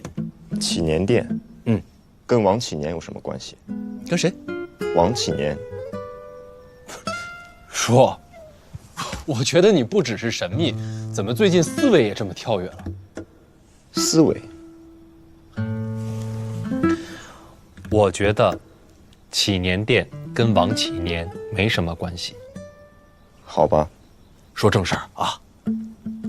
明日宴席主要是为了庆祝北齐一役尘埃落定，也算是件盛事。哦，你就不问问我为什么要找你过来？我不问，你就不说吗？你说的好有道理啊！好，明日宴席散后，咱们夜闯后宫。决定了。一场盛事过后，正是松懈之时。好，计划不变。我引开洪慈祥，你入太后寝宫，找到钥匙。还有最后一个问题，我不知道太后会把钥匙放在哪儿，所以翻找需要花些时间。她枕头下床板处有一处暗格，紧要东西都在里面。你怎么知道？小姐当年翻过。老娘为什么要翻太后的暗格啊？老太太寡居多年，看上去一本正经，不知道私底下会不会藏些情书。这是小姐当年原话。她就为了看点八卦，就去翻当朝太后的家底。虽然我不知道八卦是什么意思，但你说的没错。没人发现吗？是我替她把的风。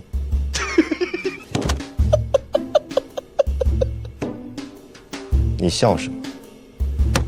千言万语，一时不知如何形容。形容什么？先不管这些，总之最大的难题，老娘当年已经帮我解决了。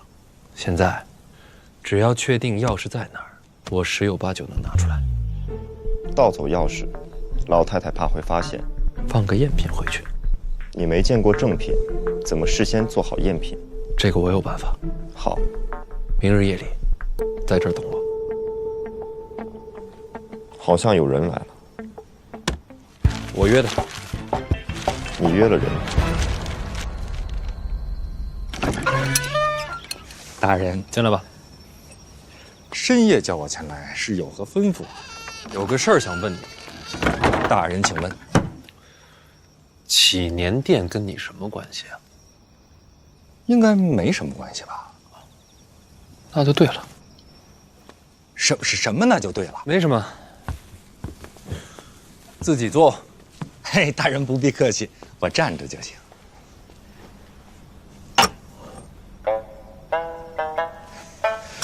大人，我听说您在鸿胪寺威震北齐使团，为庆国立下了丰功伟业。明日我会参加夜宴，大人英姿勃发，败将入相，指日可待。这银子是给我的。是，谢大人。哎呀，大人，您下回再赏我呀，您赏我银票，银票好藏些。然后我要夜闯后宫。大人，您说什么？我说我要夜闯后宫，然后潜进太后的寝宫，偷一把钥匙出来。当然了，为了避免老太太发现，还要连夜做一把赝品放回去，大概就这么个计划。您这是开玩笑呢？没有啊，您当真要做此事？是啊，这可是灭门的罪过。应该吧？那这事儿你为什么要告诉我呢？我刚才说了呀，我得连夜做一把赝品钥匙，得找京都最好的锁匠。我对京都又不熟，得找个人面广的。你呀，此事要是把我牵连进去，那我也是死罪。哎，你就帮我找了个锁匠，做了把钥匙，别的什么都不知道。是啊，那你就光跟我说找个锁匠，对吧？你干嘛要跟我说那么多呀？我本来也想这么说的，但是不行啊。明天，你得在皇宫外边等我。大人，你就不怕我告发你？你就这么信任我，把你的身家性命都交到我手上？我当然信任你了。你是个聪明人，你应该知道，帮我只是冒点小险，害我才是死路一条。此话怎讲？你也知道陈萍萍怎么对我。院长待你如子侄，所以呀，如果是我告发你，害你性命，那院长他一定把我给千刀万剐了。我就说你是个聪明人吧。那你干嘛不让大人帮你这个忙？哎，有些事儿大人物做反而不方便。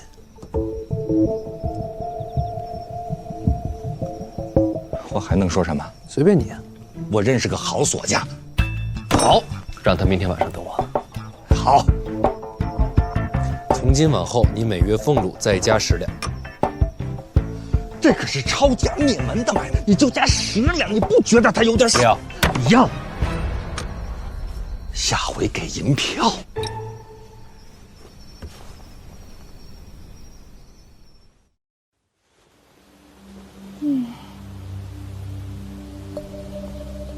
什么时辰了？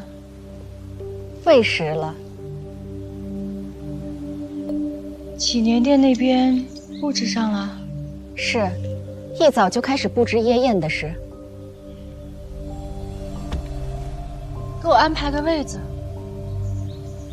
只是为鸿胪寺和礼部办的，并不是什么大事。安排吧。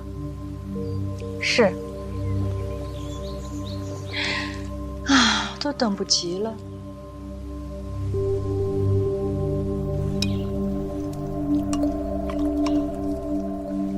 问过了，祈年殿夜宴有10左右可以入席。殿下您如此这般吃喝，宴席上又怎能吃得下去啊？这样的宴席，就是喝酒唱赞歌，怎么可能吃得饱？也是，这样的酒席也是走走过场。殿下您实在没必要特地去。范闲出此的差事办成了，我自然应该当面祝贺他一声啊。这范闲不是已经入了太子门下吗？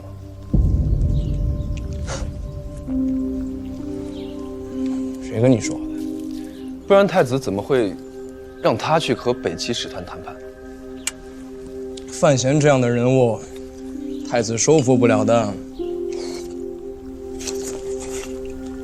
我跟范闲相见不多，却如遇知己。范闲啊，性子跟我一样，不是甘居人下的。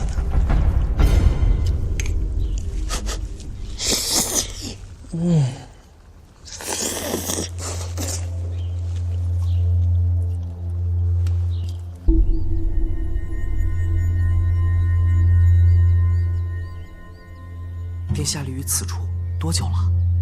也有半个时辰了。殿下怕衣服上了褶皱。什么时辰了？回殿下，已经有时了。摆驾祈年殿。是。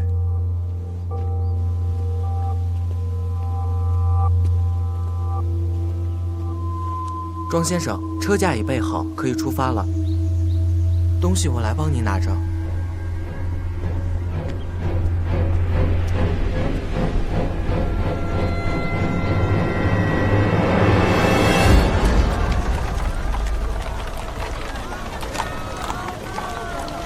大人，锁将那边说好了。好，喝酒去。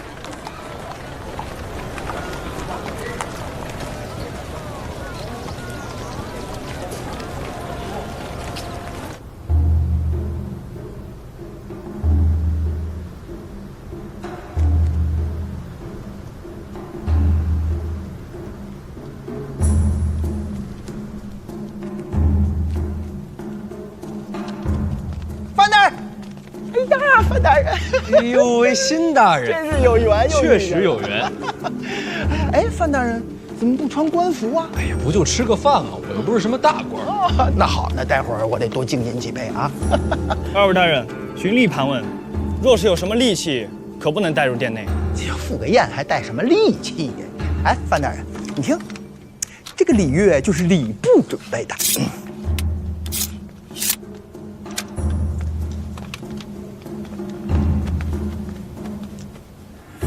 针算吗？钢针这么长？哦，不行的。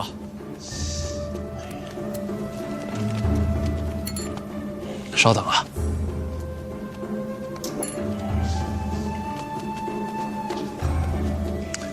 现在没了。哦，辛大人，咱们走吧。我被刺杀过，谨慎了些。哎，对，该谨慎，谨慎是对的。毒药能带吗？毒药？不行不行不行！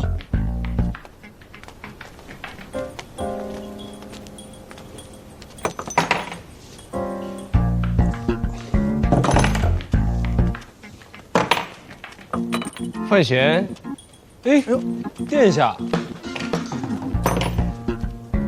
这是哪一出啊？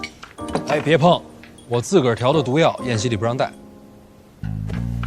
真不愧是飞阶的徒弟，毒得死人吗？那当然。给我一包。不成。为什么？回头陛下跟太子那边出了事儿，我这没法交代。也是，那算了。哎，范闲，这次你立功不小，前景无量，恭喜！多谢殿下。平时多走动，朝堂里我也能帮你一些。客气。参见二皇子。你是鸿胪寺的那个辛啊，辛其物，辛其物。我记得你是太子门下的哦。都是朝臣，都是朝臣。以后在太子那儿待的不好了，就到我门下。啊，应该是没有了。这下确实没有了。哎，别乱碰啊！这里边好几个我自个儿都不会解。辛大人，想什么呢？你说这宴席二皇子干嘛来了？那自然是为了拉拢像辛大人这样的盖世奇才啊！范大人又拿新墨说笑，那二皇子明明是拉拢您，他怎么会拉拢我呢？太子殿下，太子明鉴，新奇物对太子绝对是忠心耿耿，绝对不会改换门庭的。太子殿下，我作证，刚才二皇子确实有所拉拢，但是辛大人是忠贞不二，确实没答应啊。对。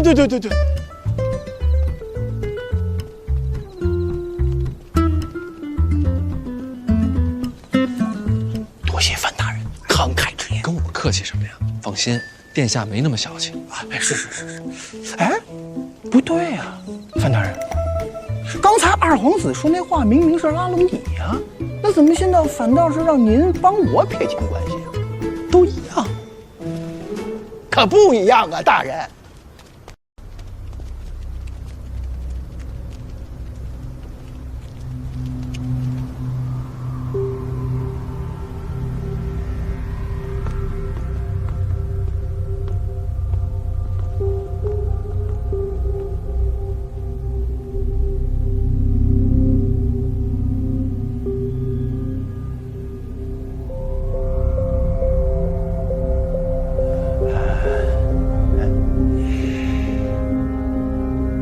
公主也到了。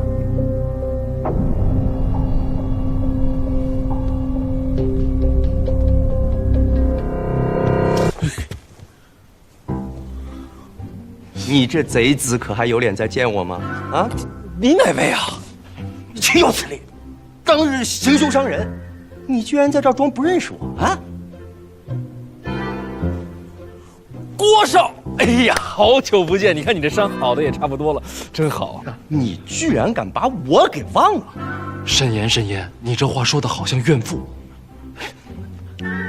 你这个恶贼，你做的那些事情，我都在心里记着呢。越发的像了，你来干嘛？他来干嘛啊？我乃宫中编撰，家父礼部尚书，我为何不能来？能来，马上上菜了啊！郭少入座。休要得意啊！范闲，我告诉你啊，我今天就要亲眼在这个地方，我看着你万劫不复，身败名裂。闹！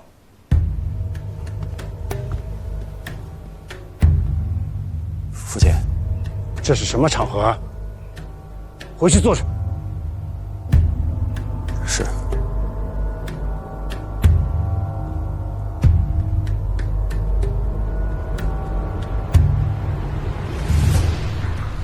犬子无状，还请小范大人海涵。你又是哪位啊？这位就是礼部尚书郭攸之郭大人。哦，原来是尚书大人。大人放心，令郎顽皮可爱，我完全没有生气啊。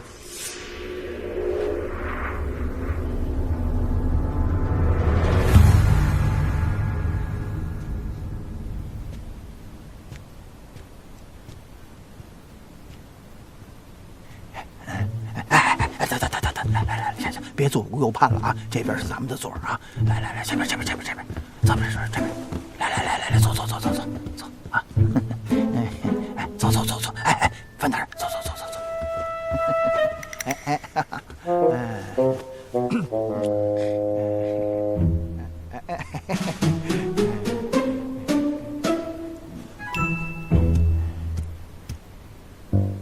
范大人。郭宝坤也是太子门下，我看二位还是和解了吧。我倒是没事，你看他一眼。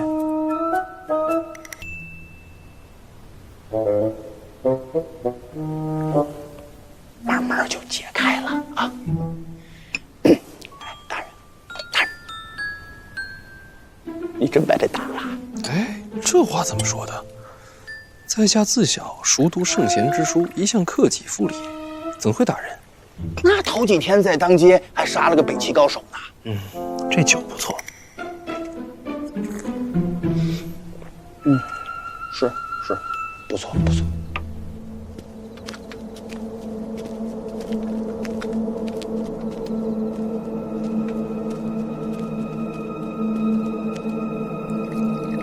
哎，先啊，那儿还空着2个位子，给谁的？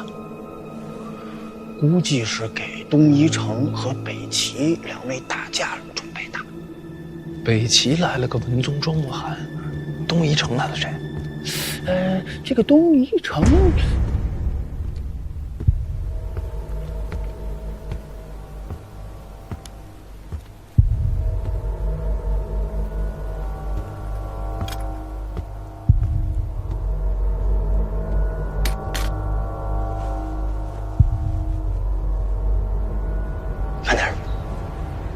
范大人，没事吧？此人为何持剑入宫？四顾剑门下，向来都是剑不离身，陛下特准的。四顾剑门下，他就是大宗师四顾剑首徒云之兰。云之兰，当日你在街头杀的那2个女刺客，就是他的弟子。这次东夷城派使团来到京都，也是为了此事。他卖酒吗？这个倒是没听说。大人何出此言啊？听着像酒的名字。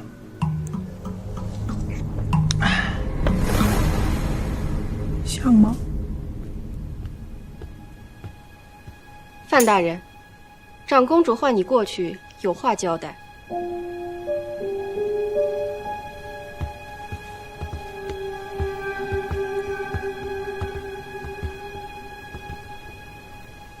凑近些。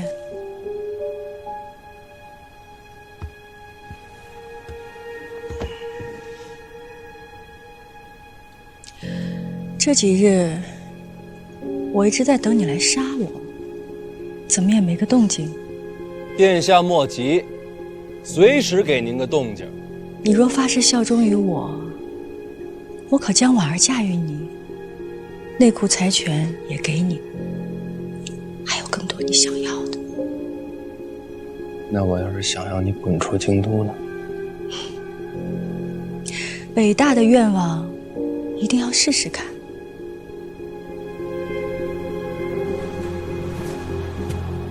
臣定不辜负公主期许。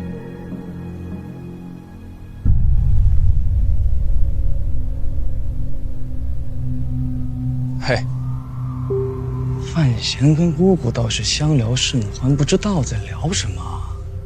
这与我何干呀？太子是想收范闲于门下吧？不如咱们打个赌，看范闲到最后会投靠谁？赌什么？拿命吧！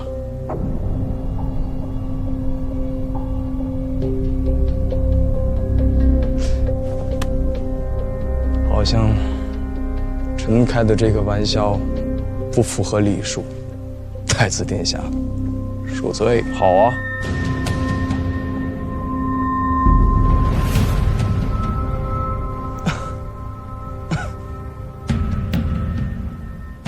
庄莫涵到了。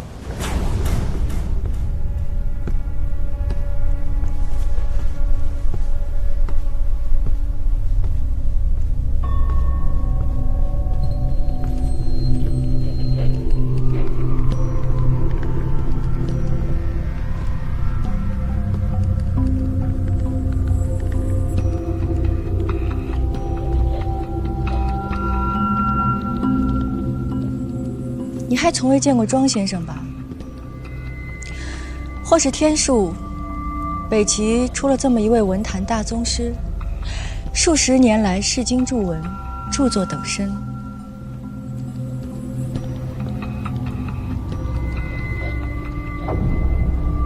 从某种角度讲，他比帝王还要强大。文道传承，在于一身。老爷子也不嫌沉。若是让读书人听到，定会骂你不尊圣贤。我怎么会承认这话是我说的？我听说有人将希望托付在你身上，期盼你终能成就文坛大家的身份。公主想必不会这么期望。好了，庄先生到了，宴席也该开始了，你也归坐吧。臣告退。机会我给你了，是你自己不要的。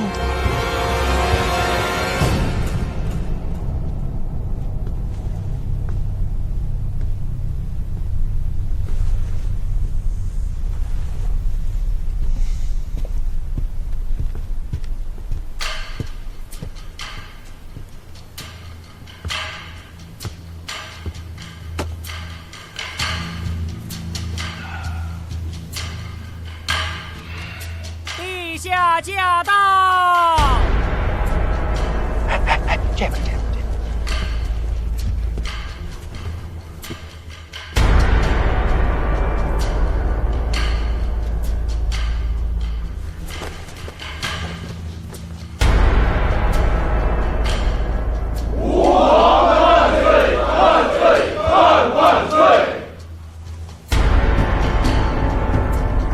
đứng身吧。谢陛下。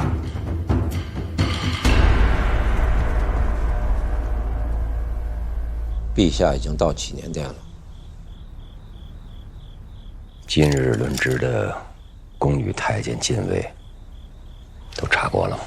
都查过了，都是家世清白，没有可疑之人。进殿之人有没有行迹诡异的？有。范闲，据禁卫处报，他到祈年殿时身上带了短刃和毒药。庄墨涵那边呢？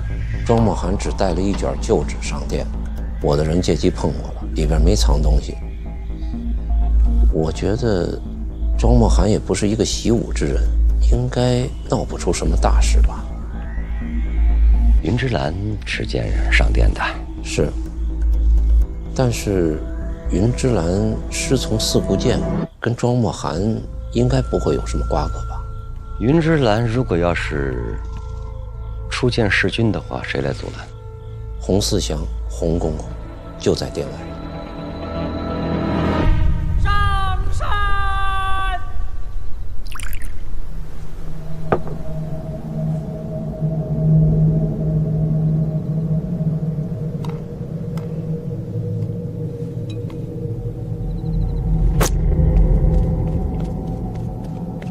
洪公公，是只夜枭。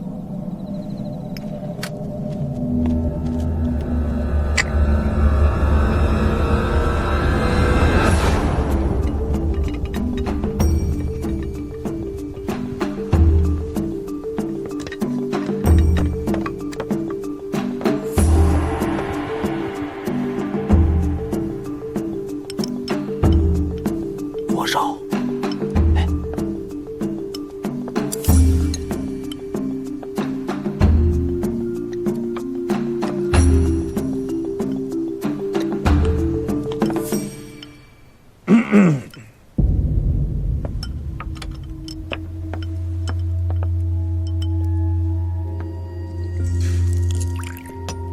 范协律，范大人叫你呢，叫我啊，叫我什么呀？你是太常寺协律郎，这是官名儿。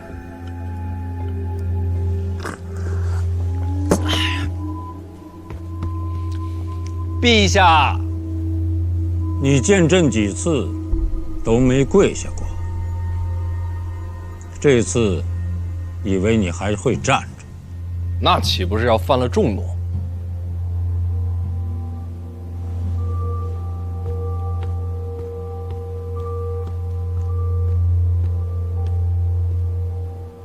看你的眼神里恍恍惚惚，你还挺贪杯是吧？回陛下，场面如此之大，臣难免有些紧张啊。云之兰，你的那2个徒弟就是他杀的。我知道。别看他年轻，可有点本事哦。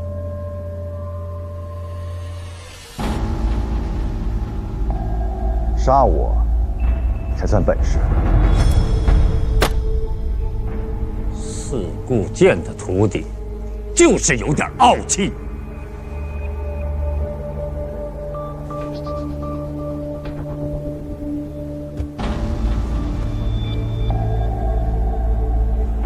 朕体会到了。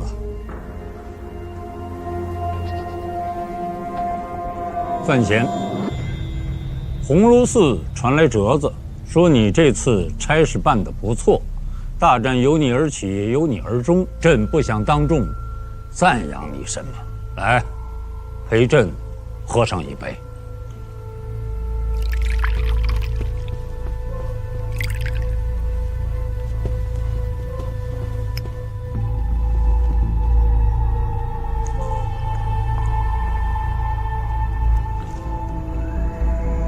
范协律，请留步。陛下，儿臣有话想说。说，范闲除武勇之外，亦是文采照人，儿臣便对其诗才赞叹不止。近日又听闻，与北齐谈判时不卑不亢，进退有度，堪以大用。直接说。来年春闱，不如由范闲主持科考，少年才子提点天下生源，载入史册，或是一段佳话。范闲虽有诗名，但是终究资历尚浅啊。陛下，范闲资历虽浅，才华难掩，儿臣附议由范闲主持春闱大会。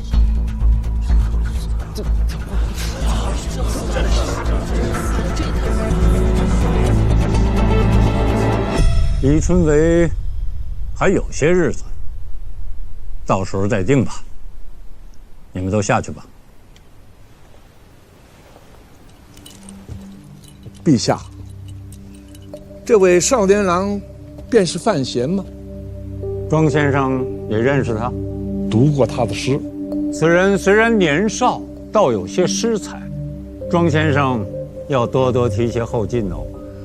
老夫本是齐国之臣，庆国政事本不必多言。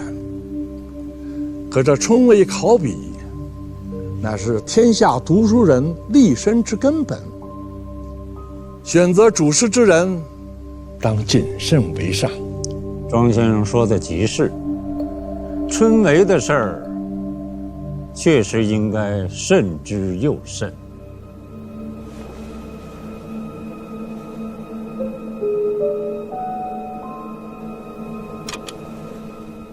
张先生学贯古今，我一向是佩服的，但刚才的话却不敢苟同。我虽是一介女流，见识浅薄，却也读过范闲那篇七言。此人是很年轻，但仅凭这首诗便可看出才气逼人。先生刚才的话隐隐针对范闲，莫不是担忧少年郎后来居上，将来名声盖过先生？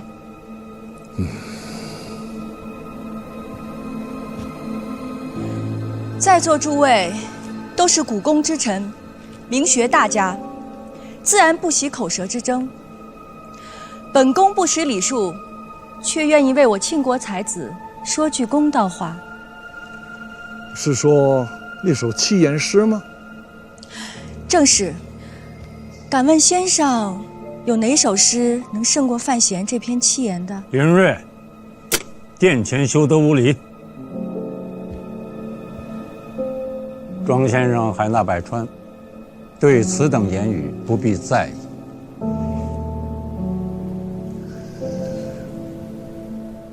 风急天高猿啸哀，楚清沙白鸟飞回。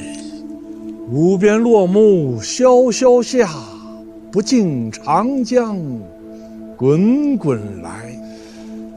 万里悲秋常作客，百年多病独登台。艰难苦恨繁霜鬓，潦倒新停浊酒杯。真是一首好诗，我写了一生的诗，就没有一首能与之相提并论的。这么说，庄先生是甘拜下风了？这诗的前4句是极好的，可世人都说，这诗中最精华的是后面4句。后4句自然是绝句。唉，可惜呀，那不是范先生所写。这诗是范闲抄袭的？是的。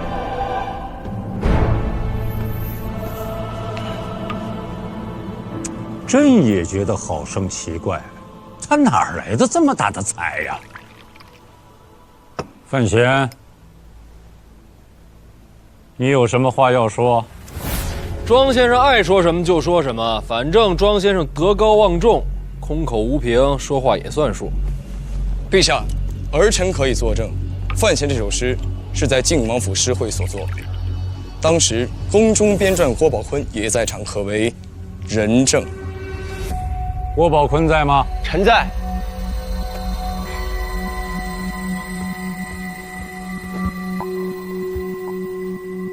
这首诗是范闲做的吗？是。这么说，庄先生是蓄意构陷了，或是被什么小人蒙蔽，所以才有此误解。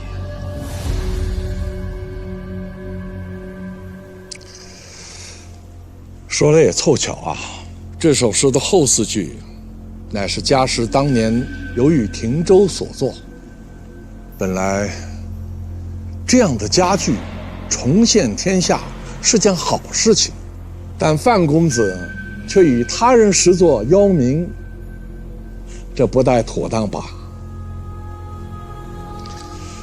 文人立世，德重于才。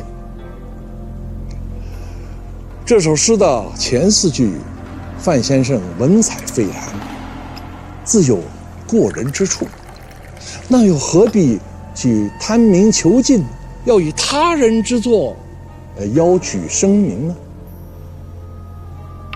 我再三的犹豫了，是否将此事说破？可仔细的想想，要说出真相，却也是帮了范先生迷途知返。所谓不破不立，重新立德养心。范公子啊，这也是老夫一片爱才之心，并无恶意，望范公子自省。范闲，有话可说。庄先生，令师可是姓杜啊？家师不姓杜。那就没事了。庄先生素有尊师重道之名，想来不会以老师之名胡乱攀扯。但人心难测，眼看后学晚生声名鹊起，心怀不甘，胡乱编造，毁人前程，也未可知啊。长公主，你这是怀疑老夫道师之名，构陷后晋？不敢，只是我庆国与北齐不同，注释首重律法。先生若要指人以罪，空口白话却不足以为凭。长公主说的有道理。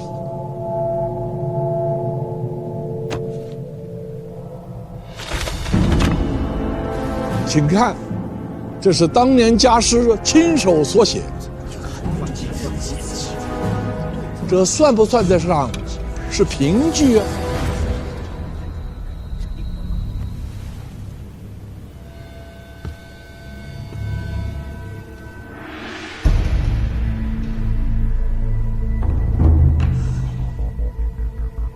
确实是这4句。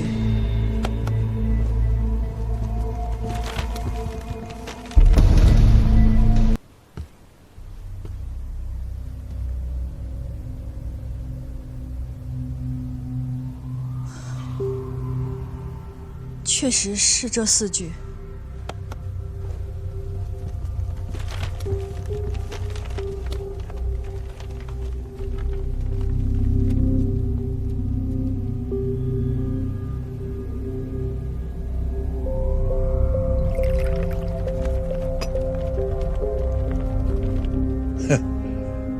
其实啊，不用这份手书，也能看出端倪。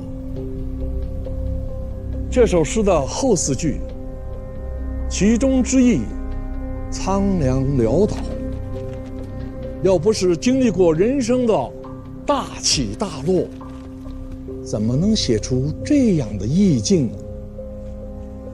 可范先生，你年少风光，怎么也有如此悲凉的心境呢？少年强说愁，过犹不及。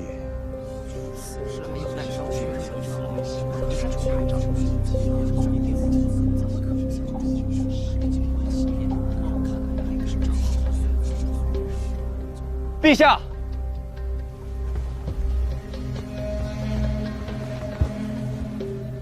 陛下，范闲欺世盗名，无耻之尤，如此这般行径，真是将我朝文人的颜面都丢尽了。恳请陛下，将这文贼革去功名，逐出京都，今生永不录用。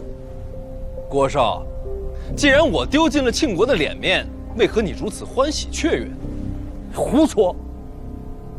我这是愤慨，我这是不耻与你为伍。庄先生要在殿上辨真相，郭少何时知情的？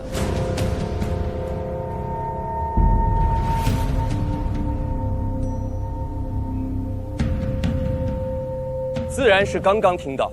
那为何我今日一到启年殿，郭少就言之凿凿说今日便要看我身败名裂？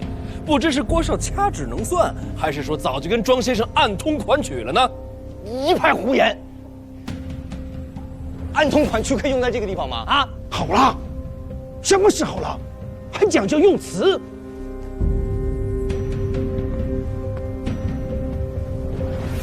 陛下，犬子与范闲素来不睦，二人争执，倒也无碍大局。如今关键在范闲这首诗里，既是抄袭他人诗句，则理当重罚，否则难以平息天下悠悠众口。还是尚书大人厉害，一句话说在痛处。秉公直言吧。庄先生，你说的没错，这首诗是我抄的。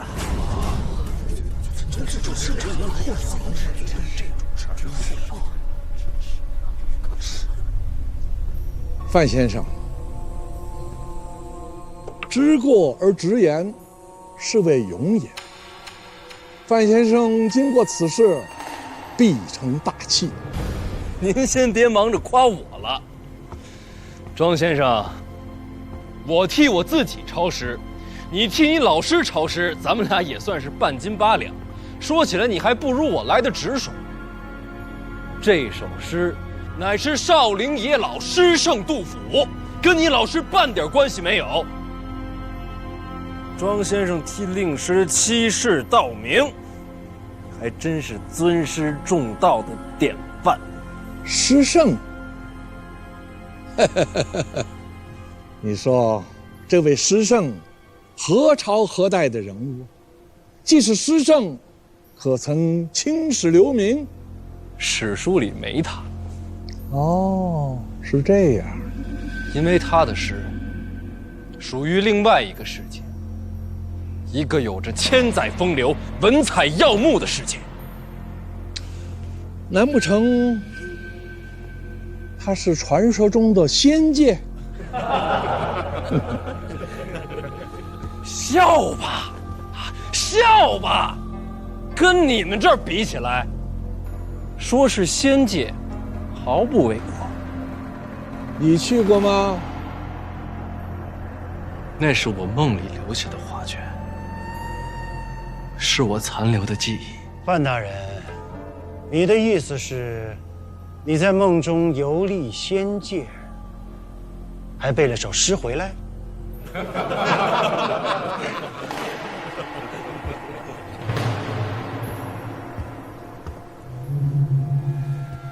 陛下，范闲所言过于离奇荒谬，如此狡辩，实属欺君。请陛下圣裁。庄先生啊，你老师做的诗多吗？家师著诗良多。那不为人知的也多吗？识海勾陈，少于人知的，竟是刚刚展示的那一首。哼。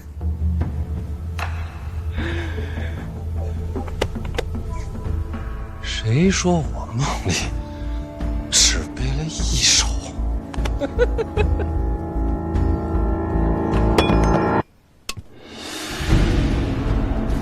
来，莫来！范公子，若是要作诗，老奴斗胆，愿为你抄录。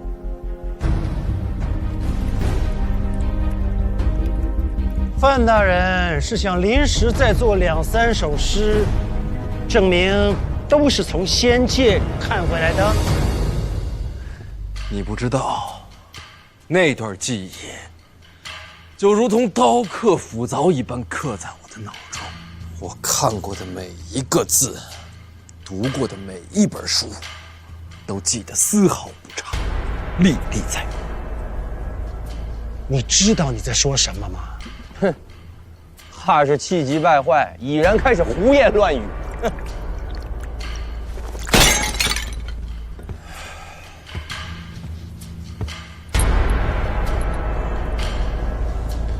君不见黄河之水天上来，奔流到海不复回。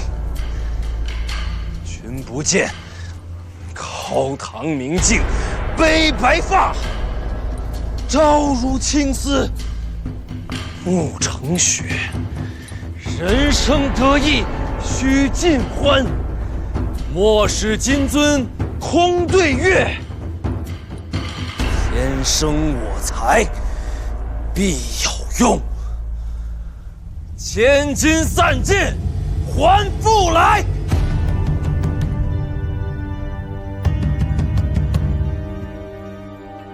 春花秋月何时了？往事知多少？问君能有几多愁？恰似一江春水向东流。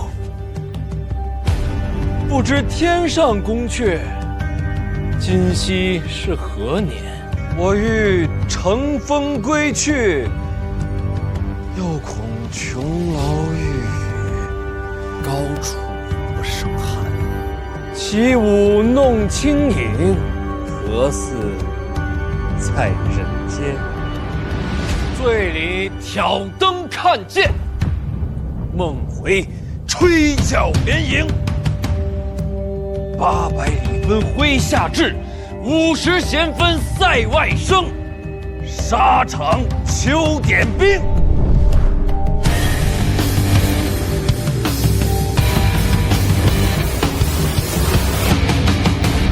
在天愿为比翼鸟，在地愿为连理枝。莫愁前路无知己，小桥天下谁人不识君？三春月照小楼鸟飞半，双栖万物墙角数枝梅，月明中哎，最美者摇下权贵，国破身何在？城春抽刀断身，斩石花溅泪，地恨你。志士仁人，今夕身无彩凤双飞翼，身有灵犀枪管悠悠双满地，花马千金裘，呼儿将出换美酒。广厦千万，大治天下寒归去，哀鸿生虚，现长江之无中。高处骰子安红豆，山无陵江水月，东北神兽下雨，西出阳关高无故人，天上宫阙，人生自是有情趣，万幸人宗灭。10年生死，曾伴浮云归晚醉，不知愁凄凉，不思量。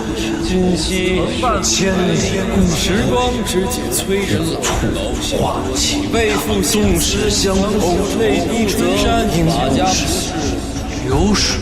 春宵一程，千字文，花有清香，月黄海滩头，说惶恐，笑死寒日阳里看人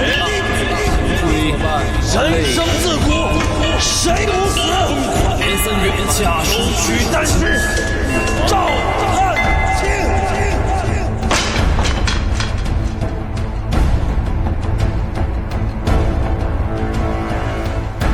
前不见古人，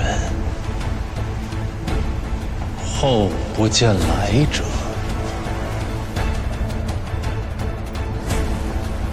念天地之悠悠，徒怆然而涕下。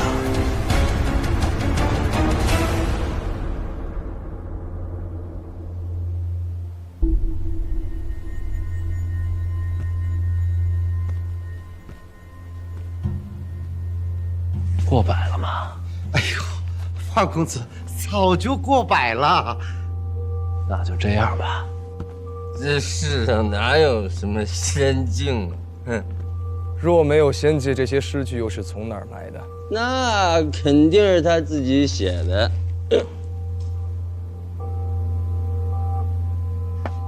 就算这些诗都是他自己写的，就算他写了千首万首，也不能证明那首七言他不是抄袭的。随口吟诵便是千古名句，这样的人何必去抄？又怎些去抄？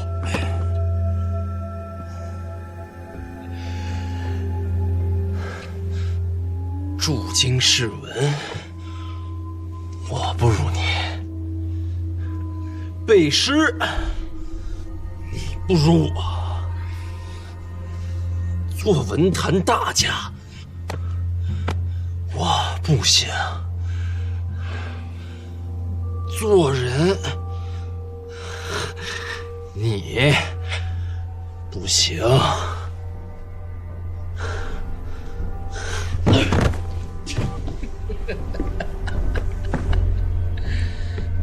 我醉欲眠，君且去。去你妈的！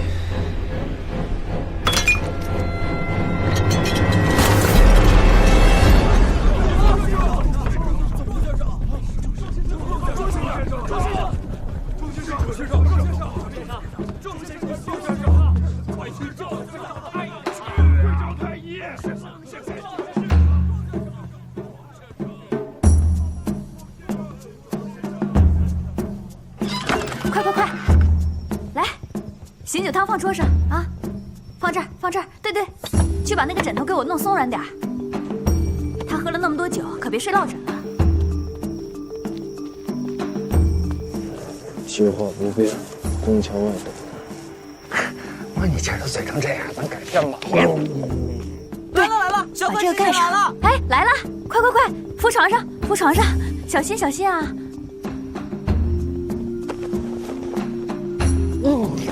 哎，慢点儿。哎，给盖上，快快快，小心，盖上。有劳你了，早点回去休息吧。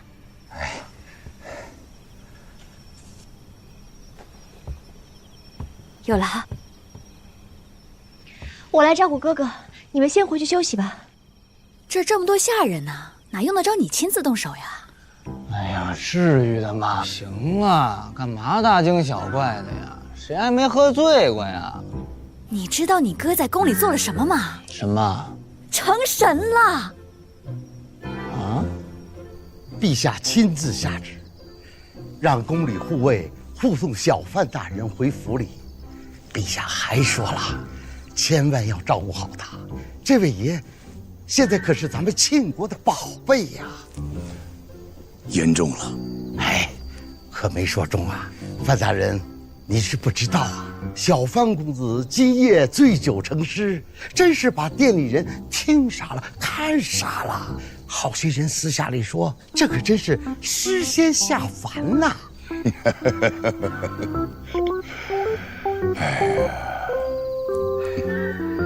你看看你哥范闲啊，人家多有出息，你呀你就知道睡觉啊！你跟你哥学学啊！他不是也睡着呢吗？让他们出去。你跟他能一样吗？还睡？天色不早了，你们先回去休息吧，我照顾哥哥。还休息什么呀？这都成神了，得好好照顾着。煮点夜宵，万一一会儿醒了想吃呢，快去！来，赶紧的。行了，都走，哥哥要休息了。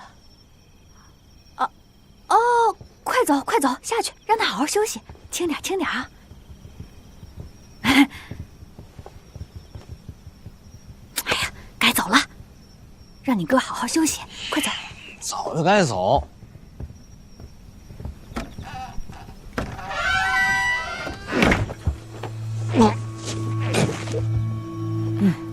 哥，哥，你没事吧？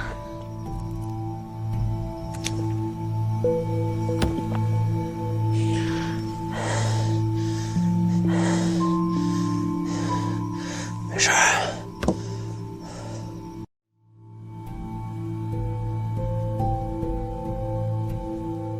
庄墨涵真的吐血了。是。今夜过后，范闲就是小范实现。由此可见，庄墨涵真是在扯谎诬陷。庄大家70年声名，一朝尽散了。哎呀，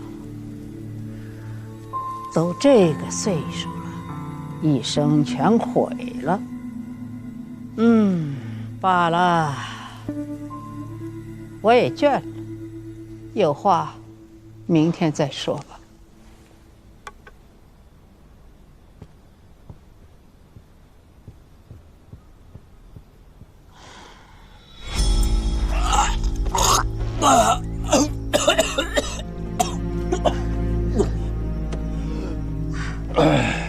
不是吃药了吗？吃药就是为了吐出来。若若，朝中有人跟庄墨涵串通一气，今天是早就准备好的。这谁？长公主郭有芷。长公主？长公主在殿前不是一直为你说话吗？你那么聪明，连这都看不出来吗？这个女人好阴险。今天晚上我要进宫。哥，你都这样了，就是这样才没人怀疑是我。若若，你替我守住这房间，别让别人进来。我知道，只要我不死，绝不让人进门。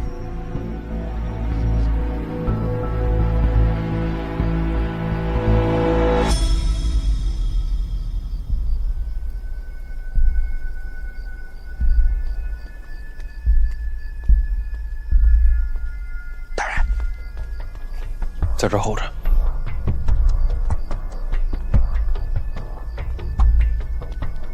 说，按照之前所说，一炷香的时间，我引开洪慈祥，你进宫拿钥匙。等等，怎么？你最好别让人看出端倪。我这身衣服和剑，都是从东夷城使团里偷的。云之兰，京都九品高手，就这么几个。我就是想让他们知道，潜入后宫的是四顾剑首徒。原来你都想好了。当年和小姐在一起的时候，经常干这种事，我已经习惯了。你自己要小心，燕小乙的剑，你未必挡得住。后宫那么大，未必遇得上。